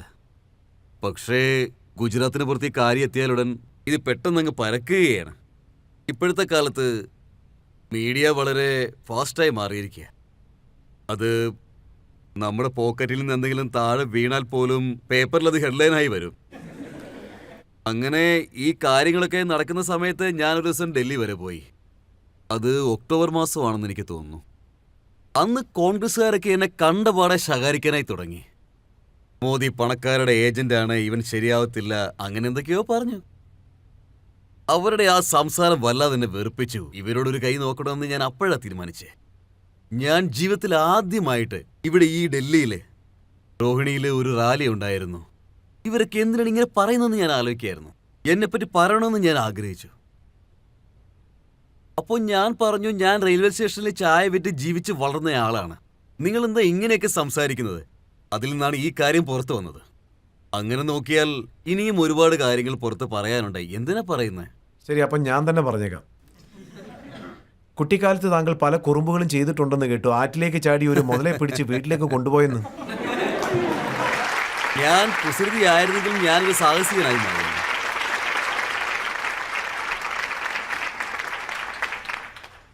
നിങ്ങൾ പറഞ്ഞതൊക്കെ ശരിയാണ്. അവിടെ എൻ്റെ നാട്ടിലൊരു വലിയ തടാകമുണ്ട്. കുട്ടിയായിരുന്നപ്പോൾ ഞാൻ കുളിക്കാനായി പോയപ്പോൾ അവിടെ ആ തടാകത്തിൽ കിടന്ന ഒരു മുതലയും പിടിച്ചുകൊണ്ട് ഞാൻ നേരെ കരയ്ക്കെത്തി. എന്നിട്ട് ഞാൻ അതിനെ കൊണ്ട് നേരെ സ്കൂളിലേക്ക് പോയി. മുതലെ കണ്ടപ്പോൾ ടീച്ചർമാരാകെ ടെൻഷനായി. പക്ഷെ താങ്കൾക്ക് തന്നെ ആശ്ചര്യമായിട്ടില്ലേ, സ്റ്റേഷനിൽ ചായ വിൽക്കുന്ന ആൾ പിന്നെ വീട്ടിൽ നിന്നും പുറത്തു വന്ന് ഭിക്ഷയെടുത്ത് ആഹാരം കഴിച്ചു. ആ നരേന്ദ്രമോദി ഇന്നൊരു ബ്രാൻഡ് ആയിരിക്കുന്നു. അദ്ദേഹത്തിന്റെ പേരിൽ കോമിക്കുകൾ വിൽക്കുന്നു, സാരി വിൽക്കുന്നു, ചിപ്സുകൾ വിൽക്കുന്നു. പലരും നരേന്ദ്രമോദി എന്ന് പേരും വെക്കുന്നു. സത്യം പറഞ്ഞാൽ എനിക്കും അത് ആശ്ചര്യമാണ്. നിങ്ങൾ പറഞ്ഞത് ന്യായമാണ്. പക്ഷേ എൻ്റെ ബാക്ക്ഗ്രൗണ്ടിനെ പറ്റി, എൻ്റെ കുടുംബത്തെ പറ്റി പറഞ്ഞാൽ നിങ്ങൾ ഇപ്പോഴും ആശ്ചര്യപ്പെടും. ഞാനൊരു സംസ്ഥാനത്തിൻ്റെ മുഖ്യമന്ത്രിയാണ്. പക്ഷേ എൻ്റെ അമ്മ ഇപ്പോഴും 8x8 റൂമിലാണ് താമസിക്കുന്നത്. അതുകൊണ്ട് എന്നെ ഒന്നും അത്ഭുതപ്പെടുത്തത്തില്ല. കാരണം എനിക്ക് ബാക്ക്ഗ്രൗണ്ട് ഇല്ല. ഞാൻ വെറും ഒരു സാധാരണ മനുഷ്യനാണ്. ഇന്ന് ഞാൻ ഇരിക്കുന്ന പൊസിഷൻ നോക്കുമ്പോൾ എനിക്ക് അത്ഭുതം തോന്നുവാണ്. എനിക്ക് തന്നെ അറിയില്ല. ജനങ്ങളുടെ സ്നേഹവും പ്രകൃതിയുടെ നീതിയും എനിക്ക് ചിന്തിക്കാൻ പോലും കഴിയുന്നില്ല. ശരിക്കും പറഞ്ഞാൽ ആരെങ്കിലും വന്ന് എനിക്ക് ഗൈഡ് തരികയാണെങ്കിൽ, എന്തൊക്കെയാണ് എൻ്റെ ജീവിതത്തിൽ സംഭവിച്ചെന്ന് പറഞ്ഞു തരികയാണെങ്കിൽ അതൊക്കെ എന്താണെന്ന് അറിയാൻ എനിക്ക് ആഗ്രഹമുണ്ട്. 2002 നടന്ന സംഭവത്തിന് ശേഷം ഇവിടുത്തെ മീഡിയയും ഫോറിൻ മീഡിയയും പിന്നെ ഇവിടുത്തെ ഓപ്പോസിഷൻ പാർട്ടികളും നിങ്ങളുടെ പിറകെ തോക്കും പൊക്കിക്കൊണ്ട് ചുറ്റുന്നുണ്ടല്ലേ. ഇതിനെയൊക്കെ എതിർക്കാനുള്ള ശക്തി നിങ്ങൾക്ക് എവിടുന്നാ കിട്ടുന്നത്? വളരെ കഷ്ടപ്പെട്ടിട്ടുണ്ടാവുമല്ലോ നിങ്ങൾ.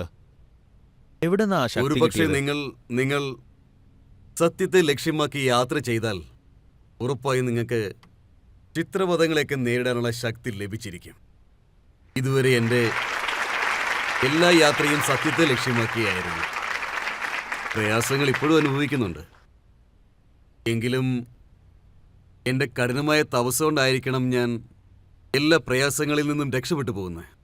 അതേ കാരണം കൊണ്ട് തന്നെ ആയിരിക്കാം നമ്മുടെ നാട്ടിലെ ജനങ്ങൾക്ക് എന്നോട് ഒരുപാട് സ്നേഹമുള്ളത്. ഞാൻ ശരിക്കും ഒരു യഥാർത്ഥ രാഷ്ട്രീയക്കാരനല്ലായിരുന്നെങ്കിൽ, കഠിനമായ അഗ്നിപരീക്ഷകളെ ഞാൻ അതിജീവിച്ചില്ലായിരുന്നെങ്കിൽ, അപ്പോൾ ഒരുപക്ഷെ ജനങ്ങൾ ഇത്രമാത്രം സ്നേഹം എനിക്ക് നൽകില്ലായിരുന്നു. താങ്കൾ സത്യത്തിന്റെ പാതയിൽ കൂടി നടന്നതായിട്ടല്ലേ പറയുന്നത്? താങ്കൾക്കുള്ളിൽ സത്യമുണ്ടായിരുന്നു. അങ്ങനെയുള്ളപ്പോൾ ഇവിടെ പല കാര്യങ്ങളും സത്യസന്ധമായിട്ട് താങ്കൾ പറഞ്ഞു. ഇതെന്തുകൊണ്ട് നേരത്തെ താങ്കൾ പറഞ്ഞില്ല? ആദ്യത്തെ കാര്യം എന്താണെന്ന് ചോദിച്ചാൽ, ആരെങ്കിലും എന്നോട് എന്തെങ്കിലും ചോദ്യം ചോദിച്ചാൽ ഞാൻ അതിന് സത്യസന്ധമായ മറുപടി കൊടുക്കും, അതെന്ത് ചോദ്യമാണെങ്കിലും ശരി. പക്ഷേ ഞാൻ മനസ്സിലാക്കിയിട്ടുണ്ട് ചില ആളുകൾക്ക് ചോദ്യങ്ങൾക്കുള്ള മറുപടി ആവശ്യമില്ലെന്ന്. അവർക്ക് ആവശ്യമുള്ളത് അവരെന്താണോ ആഗ്രഹിക്കുന്നത് ആ കാര്യമാണ് കേൾക്കേണ്ടത്. അവരുടെ പ്രശ്നം എന്താണെന്ന് വെച്ചാൽ അവർ അത്രയധികം ഹോംവർക്ക് ചെയ്തിട്ടൊന്നും അല്ല വരുന്നത്. അതുകൊണ്ട് അവരധികം ചോദ്യങ്ങളൊന്നും എന്നോട് ചോദിക്കില്ല. അവർ ആവശ്യപ്പെടുന്നത് ഒന്നു മാത്രമാണ്, നരേന്ദ്രമോദി ക്ഷമ ചോദിക്കണം. വർഷങ്ങളോളമായി ഞാൻ എല്ലാ ദിവസവും രാവിലെ ഉണർന്നെണീക്കുമ്പോൾ ഭൂമിദേവിയെ തൊട്ട് മാപ്പ് ചോദിച്ചിട്ടാണ് എൻ്റെ കാല് താഴെ വെക്കുന്നത്. ഞാൻ ആരാണ്? വെറുമൊരു പയ്യനാണ് ഈ മഹാപ്രപഞ്ചത്തിന്റെ മുന്നിൽ. മോദി സാർ ഇന്ന് താങ്കളോട് എല്ലാ രീതിയിലുള്ള ചോദ്യങ്ങളും ചോദിച്ചു.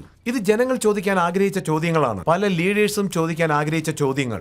എന്റെ എല്ലാ ചോദ്യങ്ങൾക്കും സത്യസന്ധതയോടെയും വ്യക്തതയോടെയും താങ്കൾ ഉത്തരം നൽകി.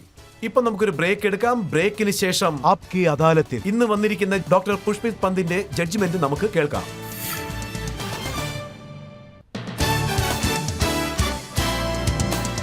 Welcome back.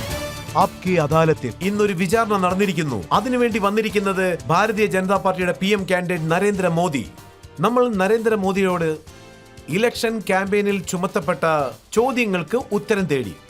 ഇപ്പോൾ നമ്മൾ ആപ്കി അദാലത്തിൽ ഇന്നത്തെ ജഡ്ജിയായ സാഹിത്യകാരൻ ഡോക്ടർ പുഷ്പേഷ് പന്തിനോട് ഇന്നത്തെ ജഡ്ജ്മെന്റിനെ കുറിച്ച് ചോദിക്കാം.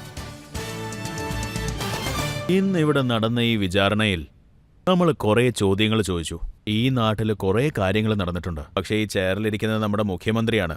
അദ്ദേഹത്തിന്റെ പുറത്ത് കുറേ കുറ്റങ്ങൾ ചുമത്തി അദ്ദേഹത്തിന് ഇവിടെ കൊണ്ടുവന്ന് ഇരുത്തിയിരിക്കുകയാണ്. പക്ഷേ ഇത് ആദ്യത്തെ തവണ എങ്ങനെ നടക്കുന്നത്? ആരാണോ PM കാൻഡിഡേറ്റ് ആകാൻ പോകുന്നത് അദ്ദേഹം PM ആവുന്നതിന് മുമ്പ് തന്നെ അദ്ദേഹത്തിന് ഈ കുറ്റവാളി കൂട്ടിനകത്ത് കൊണ്ടുവന്ന് ഇരുത്തിയിരിക്കുന്നത്. ഒരു കാര്യം കൂടെ നിങ്ങൾ ശ്രദ്ധിച്ച് കേൾക്കണം. അത് ഈ കോടതി നിങ്ങളുടെ മുമ്പിൽ വയ്ക്കാൻ പോവുകയാണ്. കഴിഞ്ഞ 12 വർഷമായിട്ട് ഈ മനുഷ്യൻ തുടർച്ചയായും ഏതെങ്കിലും ഒരു കോർട്ടിലേക്ക് പോയിട്ട് വരാറുണ്ട്. മീഡിയയുടെ നടുക്കും അദ്ദേഹത്തിന് നിർത്താറുണ്ട്. അതുമല്ലാതെ ഈ ഭരണകക്ഷി പല കാര്യങ്ങളും ചെയ്തെടുത്ത് കുറെ പേപ്പറുകൾ റെഡിയാക്കി ആ കോർട്ടിലേക്ക് വരുന്നത്. പക്ഷേ 10-12 വർഷമായിട്ട് അദ്ദേഹം കുറ്റവാളിയാണെന്ന് ആരെക്കൊണ്ടും സ്ഥാപിക്കാൻ പറ്റിയിട്ടില്ല. മൂന്നാമത്തെ കാര്യം, ഇത് സർക്കാരുമായി ബന്ധപ്പെട്ടതാണ്. ഈ നാട്ടിൽ സുപ്രീം കോർട്ടിന്റെ കൺട്രോളിൽ പല കാര്യങ്ങളും ഇവിടെ നടക്കുന്നുണ്ട്. അതായത് സ്പെഷ്യൽ ഇൻവെസ്റ്റിഗേറ്റിംഗ് ടീം. ആധാരത്തിന്റെ അടിസ്ഥാനത്തിൽ ഇദ്ദേഹം നിരപരാധിയാണെന്നും പറഞ്ഞിട്ടുണ്ട്. ഇത്രയൊക്കെ കഴിഞ്ഞിട്ടും ഇദ്ദേഹം ഇപ്പോഴും കുറ്റവാളിയാണെന്നാണ് പലരും പറഞ്ഞുകൊണ്ടിരിക്കുന്നത്. പലതവണയായി ഒരേ കുറ്റം തന്നെയാണ് ചുമത്തിക്കൊണ്ടിരിക്കുന്നത്. പക്ഷെ ആധാരമില്ലാത്തത് കാരണം അദ്ദേഹത്തിന് ശിക്ഷിക്കാനും കഴിയില്ല. എന്നാലും ഇത് തുടർന്നുകൊണ്ടേയിരിക്കും. എന്തൊക്കെ ആരോപണങ്ങളാണോ നമ്മൾ ഇന്ന് നരേന്ദ്രമോദിയെക്കുറിച്ച് സംസാരിച്ചത്, അദ്ദേഹവും ഈ കുറ്റവാളി കൂട്ടിനകത്തിരുന്ന് മനസാക്ഷിക്ക് വിരോധമായി ഒന്നും പറയാതെ ചോദിച്ച ചോദ്യങ്ങൾക്ക് ന്യായമായ ഉത്തരമാണ് നൽകിയിരിക്കുന്നത്. അതേപോലെ സത്യസന്ധതയും തെളിയിച്ചു കഴിഞ്ഞു. അതുകൊണ്ട് ഈ കോടതി ആധാരത്തിന്റെ അടിസ്ഥാനത്തിൽ അദ്ദേഹം കുറ്റവാളിയല്ലെന്ന് തീർപ്പെഴുതുകയാണ്. പക്ഷേ ഈ കോടതി മോഡിജിക്ക് മുന്നറിയിപ്പ് കൊടുക്കുന്നത് ഒരു കടമയായാണ് കാണുന്നത്. വരാൻ പോകുന്ന 5 വർഷത്തിലും അല്ലെങ്കിൽ അതിനുശേഷവും അദ്ദേഹം ഇതേപോലെ പല കോടതികളും കയറിയിറങ്ങേണ്ടി വരും.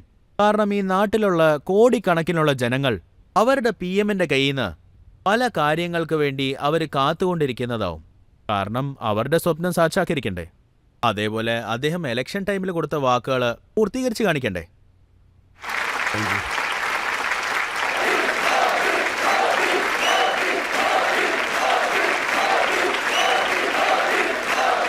ആപ്കി അദാലത്തിൽ മോദിയെ കുറ്റവിമുക്തനാക്കിയിരിക്കുകയാണ്. ജഡ്ജി ഇദ്ദേഹം നിരപരാധിയാണെന്ന് വിധി പുറപ്പെടുവിച്ചിരിക്കുന്നു. പക്ഷേ ജനങ്ങളുടെ കോടതിയിൽ കേസ് തുടർന്നുകൊണ്ടിരിക്കുകയാണ്.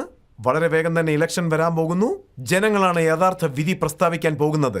നിങ്ങളാണ് മുതലാളി ഈ ദേശത്തിന്റെ. നരേന്ദ്രമോദിയുടെ വാക്കുകളിൽ എത്രത്തോളം സത്യസന്ധതയുണ്ടെന്ന് നിങ്ങളാണ് തീരുമാനിക്കേണ്ടത്. നരേന്ദ്രമോദി ഈ രാജ്യത്തിന്റെ പ്രധാനമന്ത്രിയായി ഈ രാജ്യത്തെ നേർവഴിക്ക് നയിക്കുമോ എന്ന് നിങ്ങൾ തീരുമാനിക്കണം. തീരുമാനം നിങ്ങളുടേതാണ്. ഇപ്പോൾ ഞങ്ങൾ നിങ്ങളുടെ അടുത്തുനിന്നും വിട പറയുകയാണ്. അടുത്ത എപ്പിസോഡിൽ വീണ്ടും കാണാം ഒരു പുതിയ കേസോടുകൂടി. നിങ്ങൾക്ക് എന്റെ നമസ്കാരം.